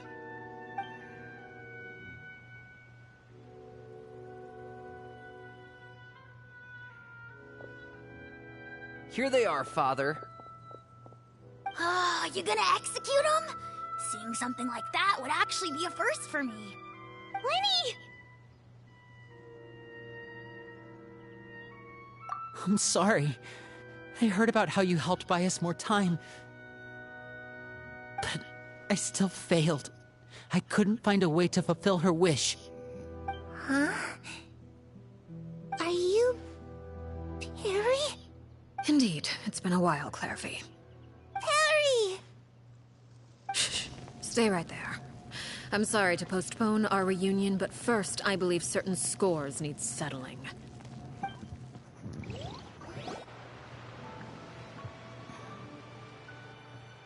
Father, let me explain. Out of my way. Father! You chose to conceal a threat to the house. And for that, you must be punished. Overall, however, I suppose your wrongdoing is hardly the most egregious of the bunch, so I'll deal with your punishments later. As for right now, the more pressing concerns are the traitors among us. By traitors? Do you mean us? Father, let me explain. We didn't mean to... Fultz, why don't you share what you heard? Yes, Father. Secret Midnight Meeting number 3. Participants, Filial, Nantoi, Sato, Toddy. Nantoi clearly said, if only Father wasn't the one who took us in. Sato added, I'm sick of this life. I just want to live as a normal person. Filial was the worst of them all. She called us crazies and said a bunch of mean things about Father. I did not! You're lying! Fultz is trying to frame us. It's not like I'm the only one who heard those things. After that, you and Toddy and a bunch of other people started talking about Clairvy. You were using all those things Clairvy brought up as an excuse to question Father. We're birds locked in a cage. The only way out is to destroy it. That's what you said, wasn't it? You little... You just want me gone, don't you? What did I ever do to you, huh? And you, Sheplo, have you forgotten who stood by your sickbed, watched over you, and changed your dressings? Come on, let's hear it then. What's your reason for all this?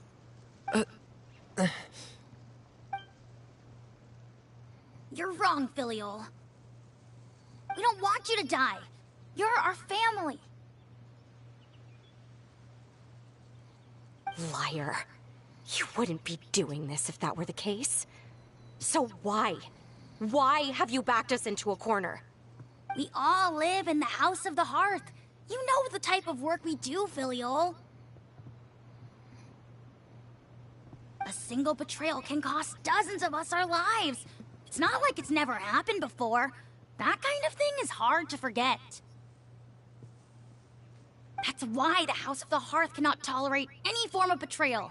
Ever since we came to Poisson, you've had 7 secret meetings. A lot of the things you talked about really crossed the line. You've been spying on us for half a month? Wait a second. Now that I think about it, the move to Poisson was just a way to make it easier to spy on us, wasn't it? Because we were all in one place. You've had this planned all along. Filial, Nantoi, I'm sorry. I owe you both my life. I owe Clairvy too. If it weren't for all your help after I got poisoned, I wouldn't be standing here today. If this were any other situation, I would do anything to repay that kindness, even if it cost me my life. But rules are rules. I'm sorry. My hands are tied. Why? Why? That's enough, Filial. We made a mistake, and we should own up to it. We broke the rules, plain and simple. And now we have to face the consequences. I'm sorry, Sheplo. Fultz. I'm sorry, Father. We accept our punishment. Chapleau, according to the rules of the House of the Hearth, how should these traitors be punished? All those who betray the house pay with their lives. And so it shall be.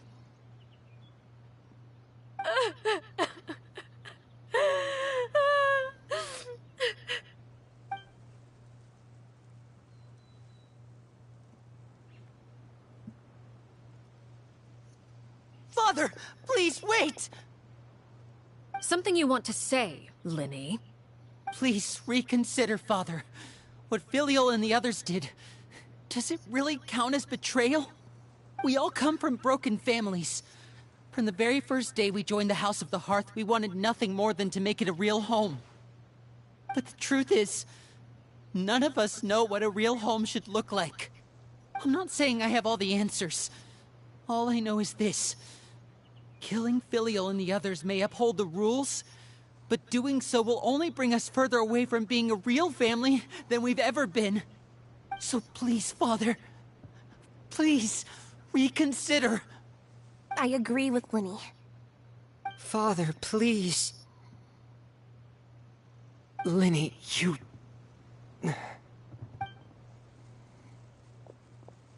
I also agree with Linny.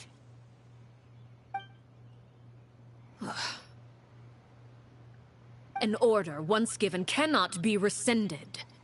However, given the extent of your determination, I suppose we shall have to go about this a different way. Draw your weapons and face me. Our weapons? Father, are you referring to a duel? Precisely.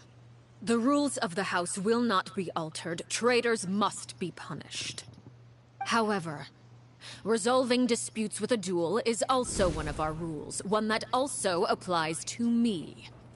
Demonstrate a sufficient showing of strength, and I shall offer a concession. Wait. Beat Father in a duel? Impossible. Father is way too strong, even for Linny.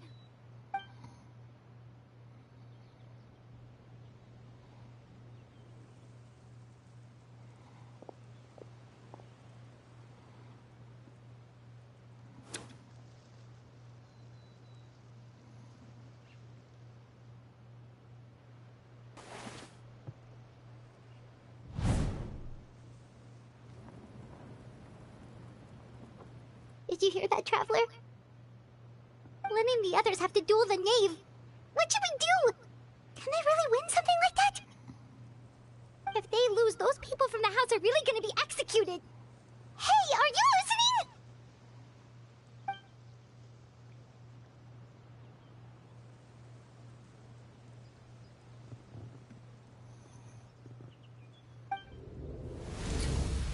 Don't you want to say a proper goodbye at least? Anger makes you impulsive. Sorrow causes you to waver.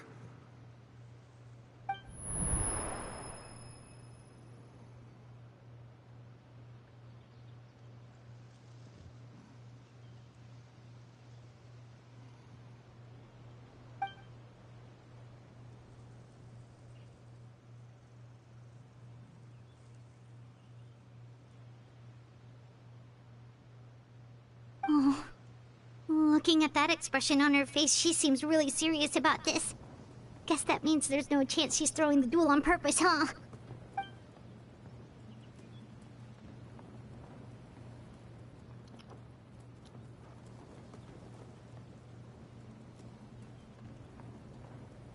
When guests are around, families are often on their best behavior. And any disputes are less likely to escalate. When the time comes, make the choice that you deem most appropriate in the situation, and lend your help to the House of the Hearth. What's wrong, Traveler? Hey, where are you going? Traveler?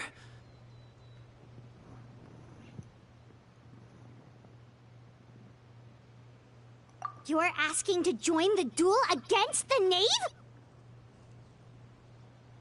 I'll allow it. We do have a ready-made dueling ring at our disposal, after all. All I would advise is this.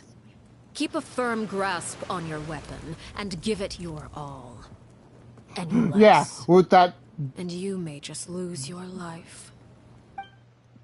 one that dull blade of ours from back then. Yeah.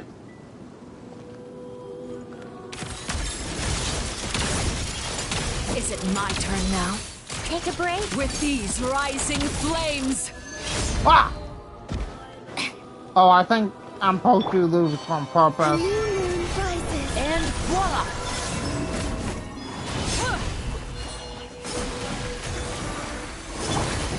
Tell me So, I am curious to see.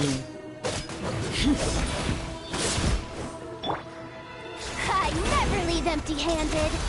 With these rising flames. You alright? Is it my turn now? Ah! Closer now.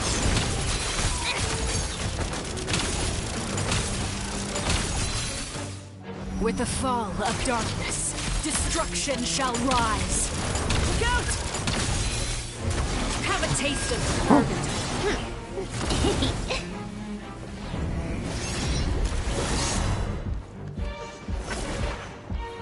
Come on, keep up. Look at you. Trapped like a bunch of helpless animals. Watch out for Father's movements! Ah!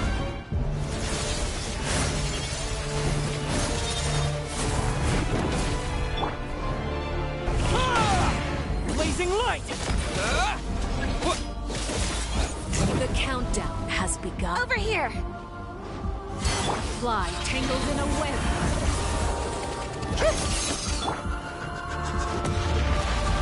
With these rising flames. Smash and grab! Look out! How amusing. Spare your energy. Running is of little use.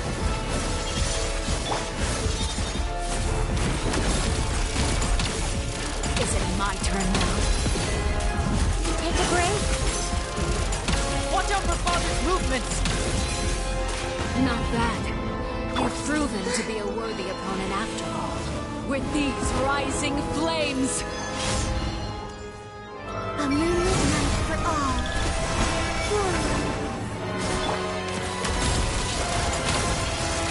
Father's even stronger than I expected. Spare your energy.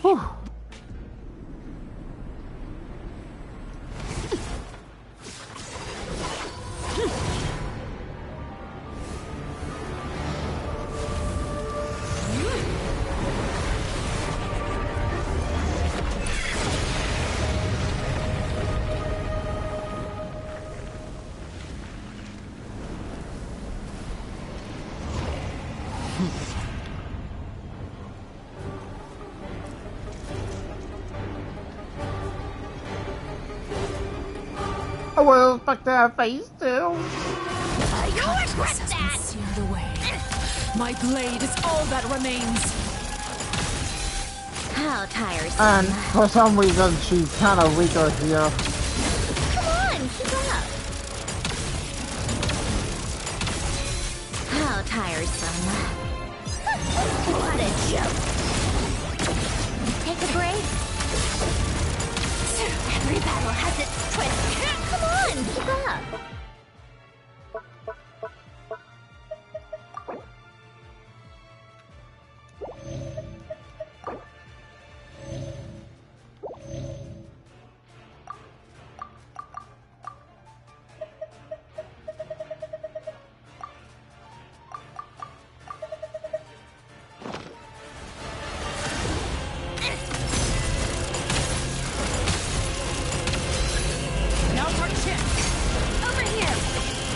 See how strong the resolve truly is. Come on, keep up.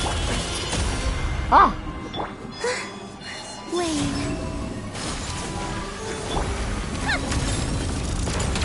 The sun and moon have set. Only ruin remains. Watch out for Father's movements! Oh!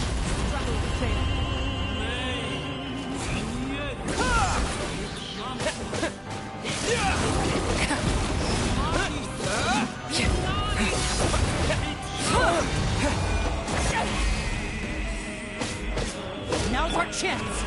Over here!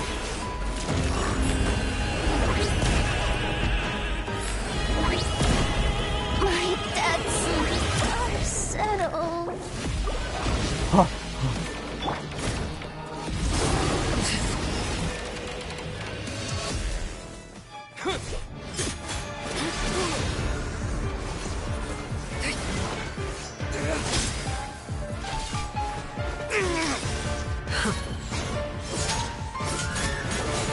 You just have the best friend looking at watching it like, what?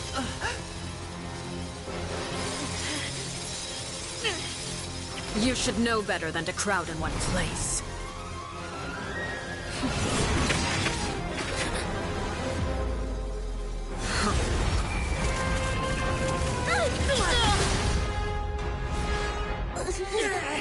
Oh, I know. No! I'm sorry, Father!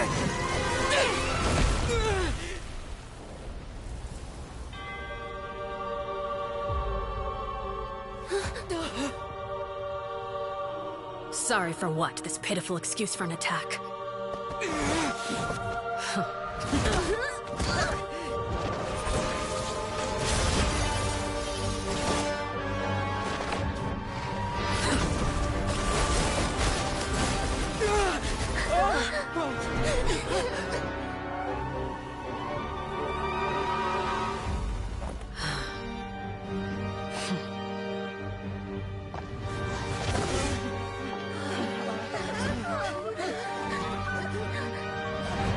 Father, no!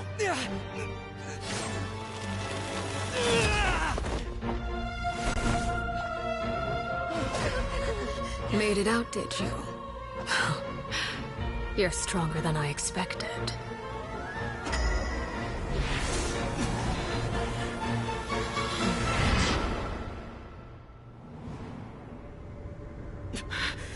A crimson moon? I can't move.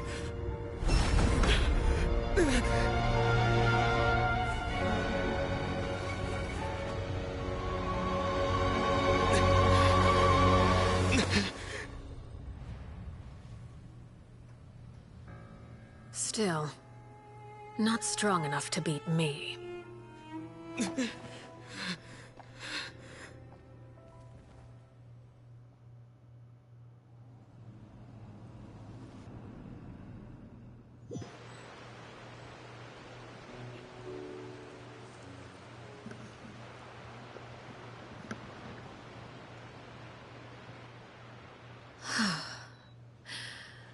I believe we can end things here. It's not often that we get to enjoy the company of guests, after all. We wouldn't want things to get too out of hand. Brother, are you alright? Linny. Given that I am the victor of this duel, as agreed, the punishment stands. No! I never thought things would end like this. However, everyone involved in the duel demonstrated a remarkable level of strength and determination. In light of this, I'm prepared to change the method of execution. Elwar, the bottled flames I gave you for safekeeping. Do you still have them? Yes? I wasn't sure what they were for, but I've kept them super safe. I didn't lose a single one. Wonderful. Then, in just a moment, I'll have you administer them. Bottled flames? Indeed.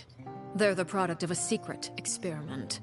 Under certain special circumstances, flames can be extracted from my person and preserved. Once ingested, searing pain will spread across every inch of your body. No harm will come to you physically, but your memories will be burned away. If you can withstand the pain. When you awake, you'll have forgotten everything you know about the House of the Hearth, and will be expelled from the organization. In other words, administering this concoction will kill the version of you that grew up in the house, and give you a new identity.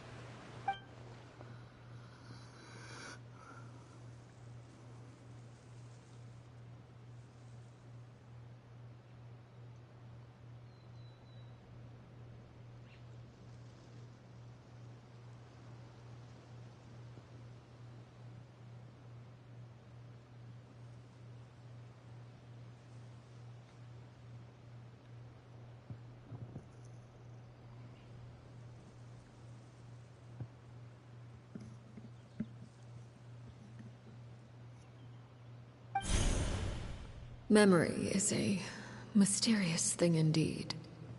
Losing a portion of your memories will alter your sense of self.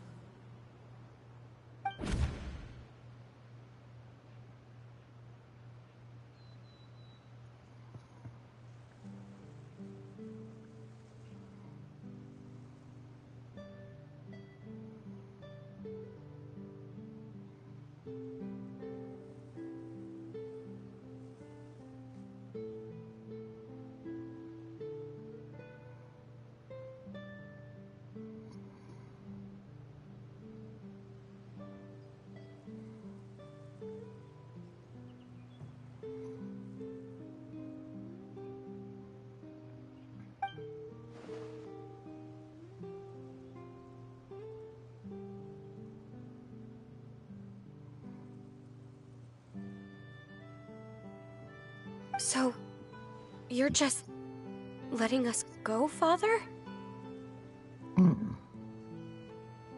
You misunderstand.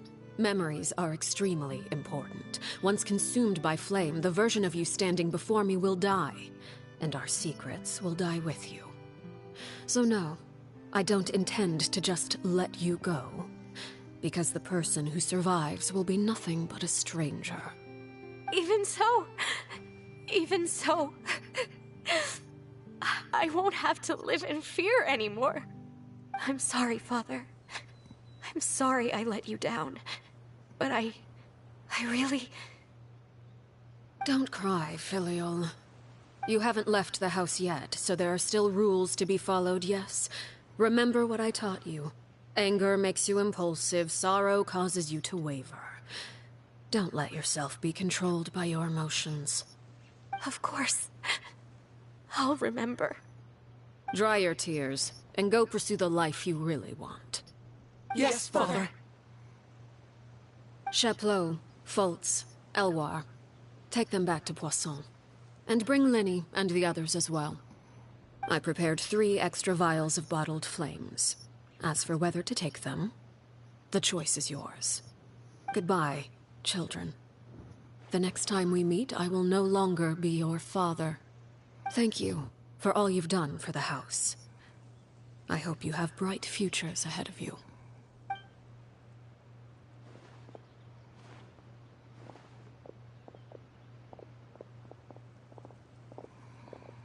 Father.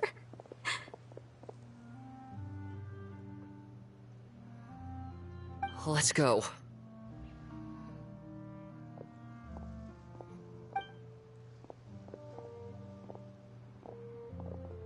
Here, grab my arm, Linny. I'll help you walk back. Thank you.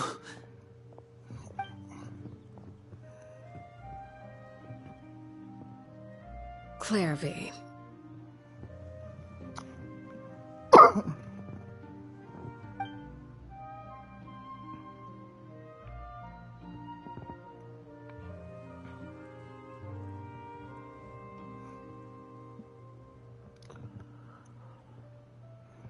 Can we talk now? I've been waiting for a super long time. You really are Perry, aren't you? I haven't seen you in so long. How come you're all grown up? Wait, did I somehow travel to the future on accident? Or am I dreaming? What a long dream. I mean, technically, you can think about traveling to the future. Neither. You died, Clairvy. That's what happened. You could have at least sugarcoated it a little. She's not speechless.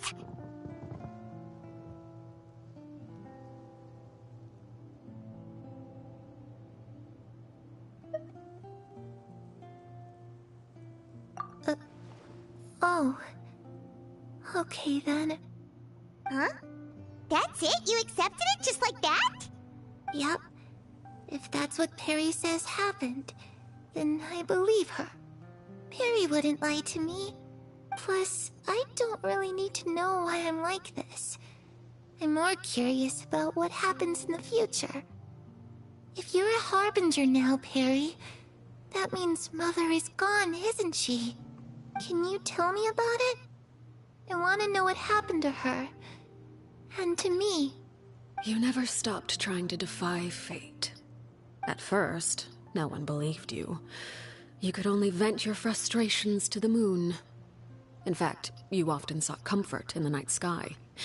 You wanted to see the aurora, so one night we promised each other we would go to Snezhnaya to see it together.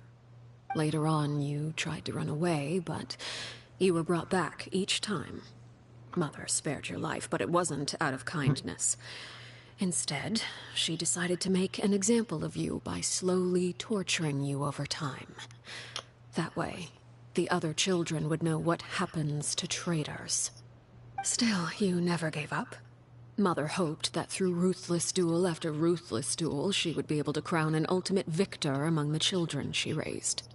But you called on everyone to unite, to fight to a draw in order to reduce casualties. Your efforts may have only delayed the inevitable, but still. You gave them hope. You tried everything you could think of, but every attempt ended in failure. Still, you never turned your sword on Crucibina, and you never turned it on me. On that gloomy day, you told me, "For the last 16 years of my life, I've done everything I can to fight for freedom. But now, I realize that the only freedom I truly possess is the freedom to choose to die." I never imagined I would say something like that. I must have been feeling really worn down. But somehow, I still think I understand. According to Mother's plan, only one of us was going to make it until the end. And I always hoped that person would be you. If I could do it all over again, I still don't think I would make a different choice. Even when I first met you, I knew you'd be able to do what I couldn't. Is that so? Even now, I'm not sure I truly understand what kind of freedom you were trying to pursue. But as the head of the House of the Hearth, and as the children's father, I've tried to give them the most basic of freedoms. The freedom to choose their own fate. It's something I discussed with the Iudex of Fontaine. The children who want to leave the house will have their memories wiped clean of all secrets pertaining to the organization. So that was... Fontaine without being prosecuted for their past. Of course, I won't simply hand freedom to them on a silver platter. They have to fight for it and prove themselves worthy of it. Only freedom that is earned has true value. That's more than enough. That's exactly the kind of life I was fighting for. You know, Perry, I think you're a pretty amazing king, and a really great father, too. I'm really happy that you're the one who took over the house. I guess I do have one regret, though. I still haven't seen the outside world. Well, it just so happens that our dear guests over here have been to many nations and traveled to countless places. Perhaps they would be willing to tell you what the outside world is like. Really? Of course! We've traveled all over the place. We've got so many stories, we could probably talk your ears off for 3 days straight!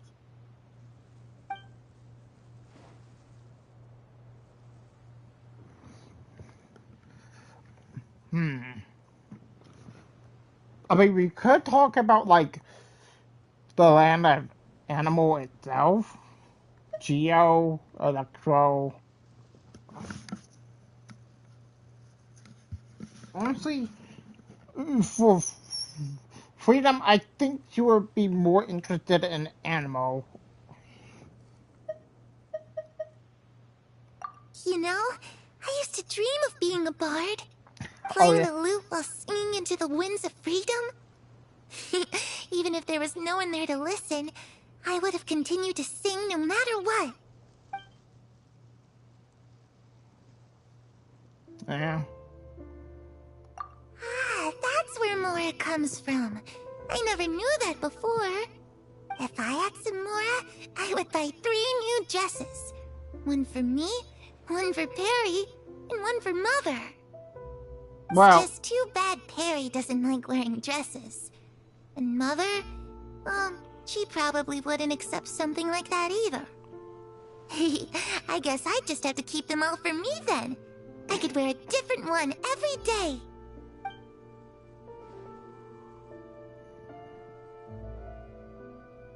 Ah.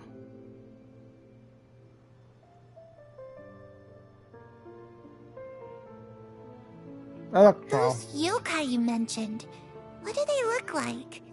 I once saw a drawing of this one guy with horns on his head and a super scary face. Are there any yokai like that? Kinda. Oh, sounds like you're talking about an Oni.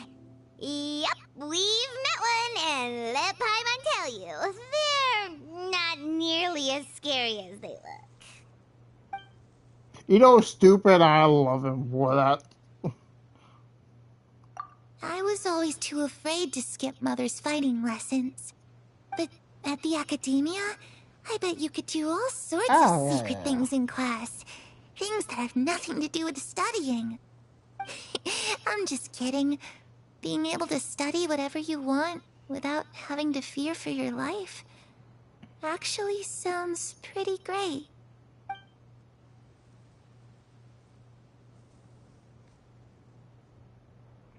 The situation was super dangerous. Lenny and Lynette were accused of committing a crime, and they were going to have to stand trial at the Opera Epicles. Why? Oh, that was no. big. That must have been hard for all of you. What happened next? Don't worry. We were able to turn the situation around super quickly. All thanks to Detective Paimon, of course. How'd you do that? Come on, tell me. Okay, so it was like this. After the failed magic show, we rushed to the scene and...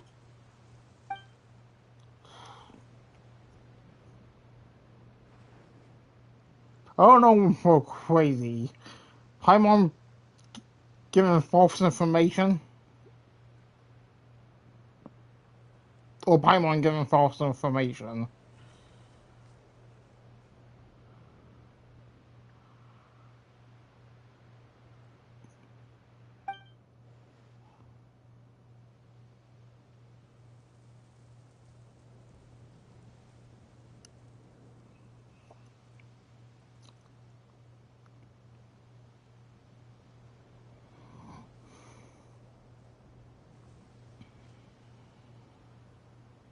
Shadows don't have the capacity to learn or grow.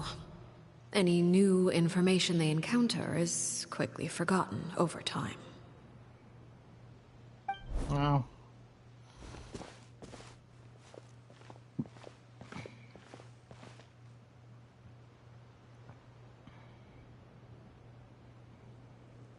Going natural.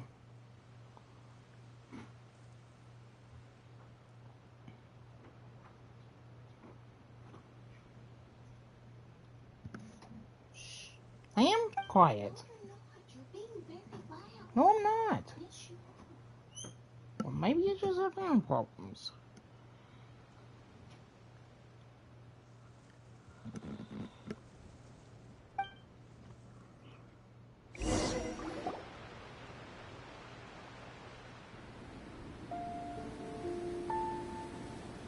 Clairvy, you've worked tirelessly from the shadows to overthrow the House of the Hearth. Now, by my authority as the Knave, I shall announce how this matter ends. You are hereby expelled from the House of the Hearth. You are no longer tied to this place, nor are you bound by its rules. You're saying that I can finally leave? I get to experience the outside world as well? Oh, I almost forgot. There's no getting older for me. Still, seeing who you grew up to be makes me really happy, Parallel. Take care of yourself. Goodbye. May we meet again someday.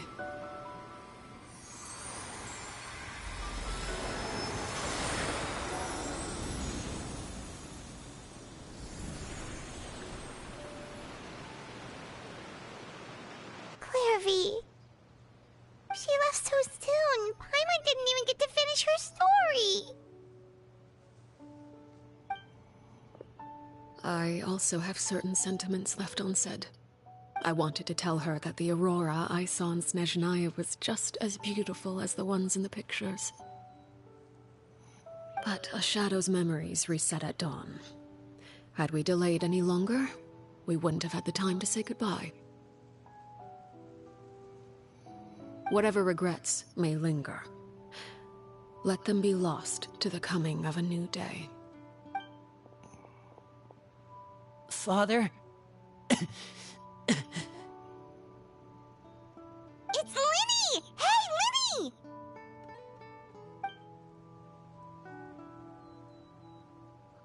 What is he doing back here? Let's go check it out.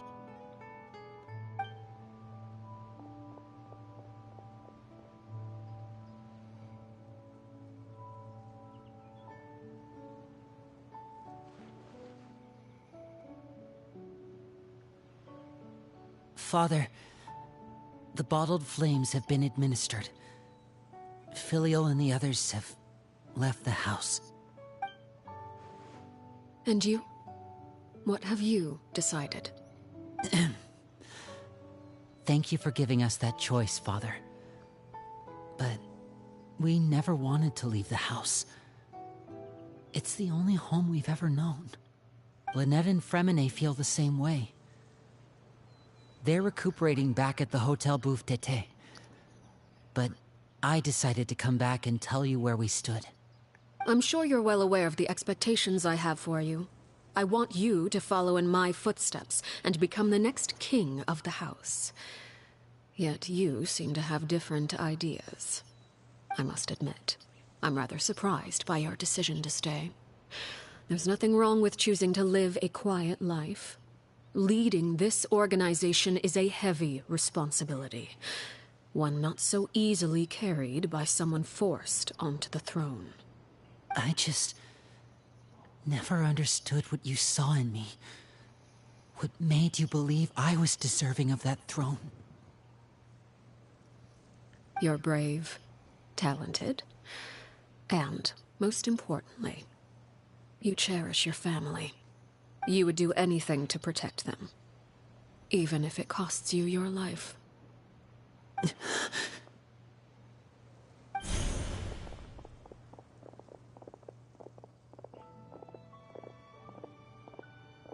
Speaking up back there was so brave of you, Linny. It's all thanks to you that we were able to convince Father to back down. You're a hero, Linny. Hero? Father is the real hero. Had Father gone all out during the duel, there's no way I would have walked away with my life. She must have had it all planned from the beginning, from the very moment she suggested a duel. I'm not deserving of that title. I'm not strong enough, or smart enough. You're wrong. In my opinion, all you need to be deserving of the throne is conviction and the necessary strength to act on it. We may have different ideas of what it means to be a family, but you can hardly be said to lack conviction. What you truly lack is strength. For someone of your talent, though, that's something that will come with time. Even without that strength, you still chose to face me in a duel, even though the odds were stacked against you. That capacity to honor your convictions is what I truly see in you. Father. No one knows what the future holds, what tragedy or triumph may be in store. Being at the head of this organization requires the strength of will to face whatever comes. Caution will only hold you back. If reaching a certain standard were required to go after what you want, I would never have succeeded in killing my predecessor. Back then, there was still a considerable gap between our abilities. Strength may decide the ultimate victor, but those who let a lack of strength dictate their decisions or undermine their convictions will never be worthy of the throne. I understand, Father. Thank you. Children must grow up to surpass their parents. Only then can a family continue to flourish. The road ahead is not an easy one, so I'll ask you one last time. Are you certain you want to stay? You've done so much for me, Father, and that kindness must be repaid. Plus, with Project Stuja at hand, there are many dangers ahead, and I, for one, don't intend to back down. Protecting my family at all costs. That's my conviction. Then you're welcome to stay. As for Project Stuja, you need not be too concerned. If those cowardly businessmen and heartless dignitaries try to take us down, I'm prepared to teach them a lesson. Having members who longed for the light was our organization's last weakness. With those members no longer among our ranks, the House of the Hearth is like a spider hiding in the shadows. We need only wait for our prey to come to us. At present, our imperative is to use their plan to our advantage. In doing so, a crimson moon shall rise amid the frigid blizzards of winter. No demonstration of loyalty shall go unrewarded, and no sacrifice shall be in vain. As for the two of you, whether we meet again as friend or foe, I'll remember the camaraderie we shared in this moment. No matter how arduous the journey ahead, I hope we both reach our desired destination.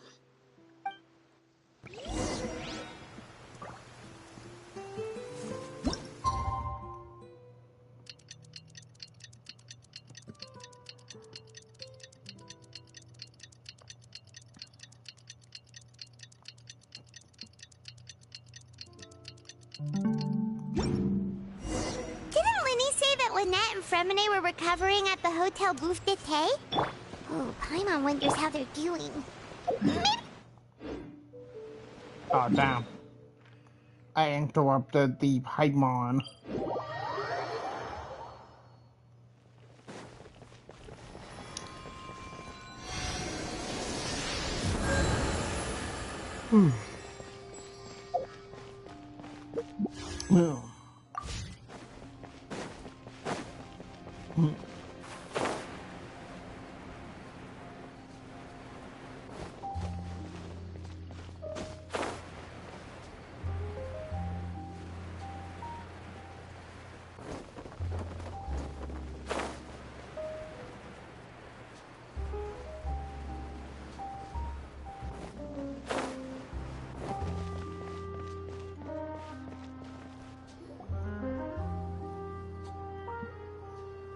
Lynette? Fremine? How are you feeling? Much better. Whew, what a relief! What about you? Are you feeling alright? I knew you'd come out unscathed. Us, on the other hand, well, we've been bedridden for 2 days. I couldn't even turn over. Oh, and I wanted to ask, is Clairvy gone? Unfortunately, Linny and the other members have left Poisson and returned to the House of the Hearth. According to him, there haven't been any more sightings of a spirit roaming the house. I see. I'm glad. Father came to check up on us 2 days ago and told us about what happened with Crusabina and Clairvy. Actually, I've met Crusabina before.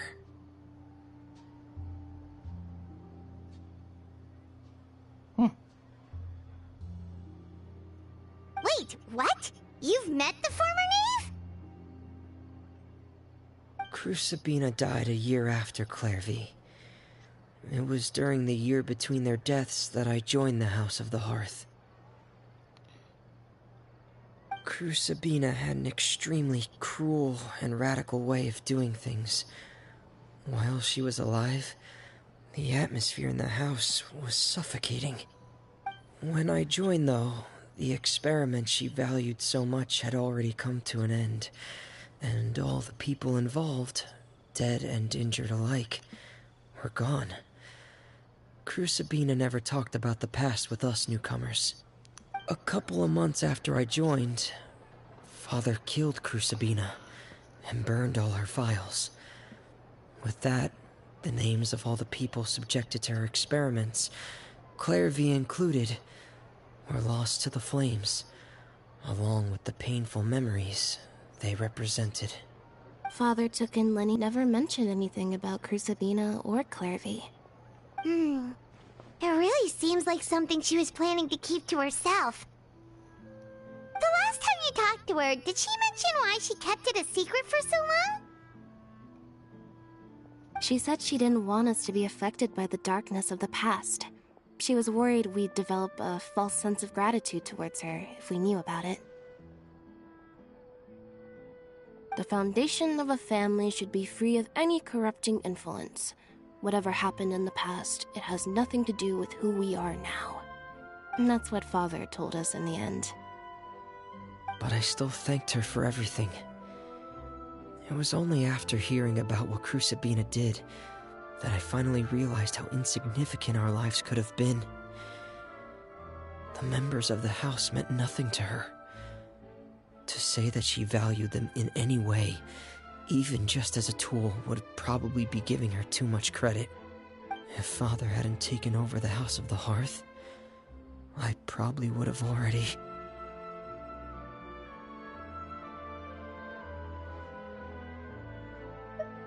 Father rarely brings up the fact that she saved us. She doesn't believe that being indebted to her should be what ties us together. But even if we didn't owe her anything, we would still choose to stay. Because this is our home. We may have arguments or times when we feel wronged. Some people may... But as long as Father is here, we will always have a home. Whether the path before us is bathed in sunlight or shrouded in shadow, we'll follow Father wherever she chooses to go. So I wanted to say thank you for helping us make it through this crisis. Without your help, we could have lost a lot more along the way. Oh, we didn't do anything, really.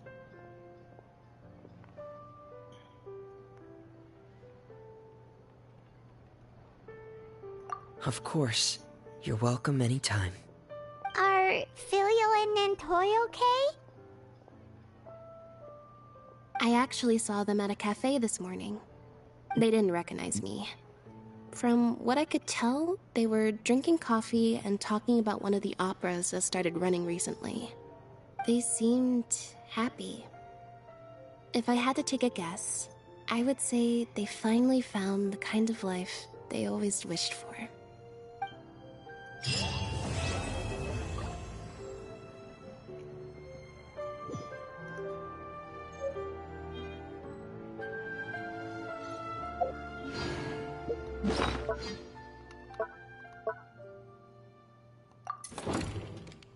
Who should I invite?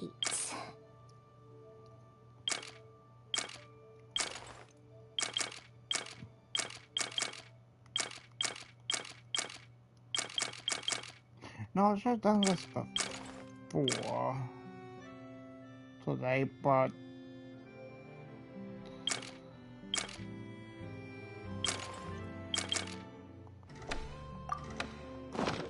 I'll do it tomorrow after 7.0.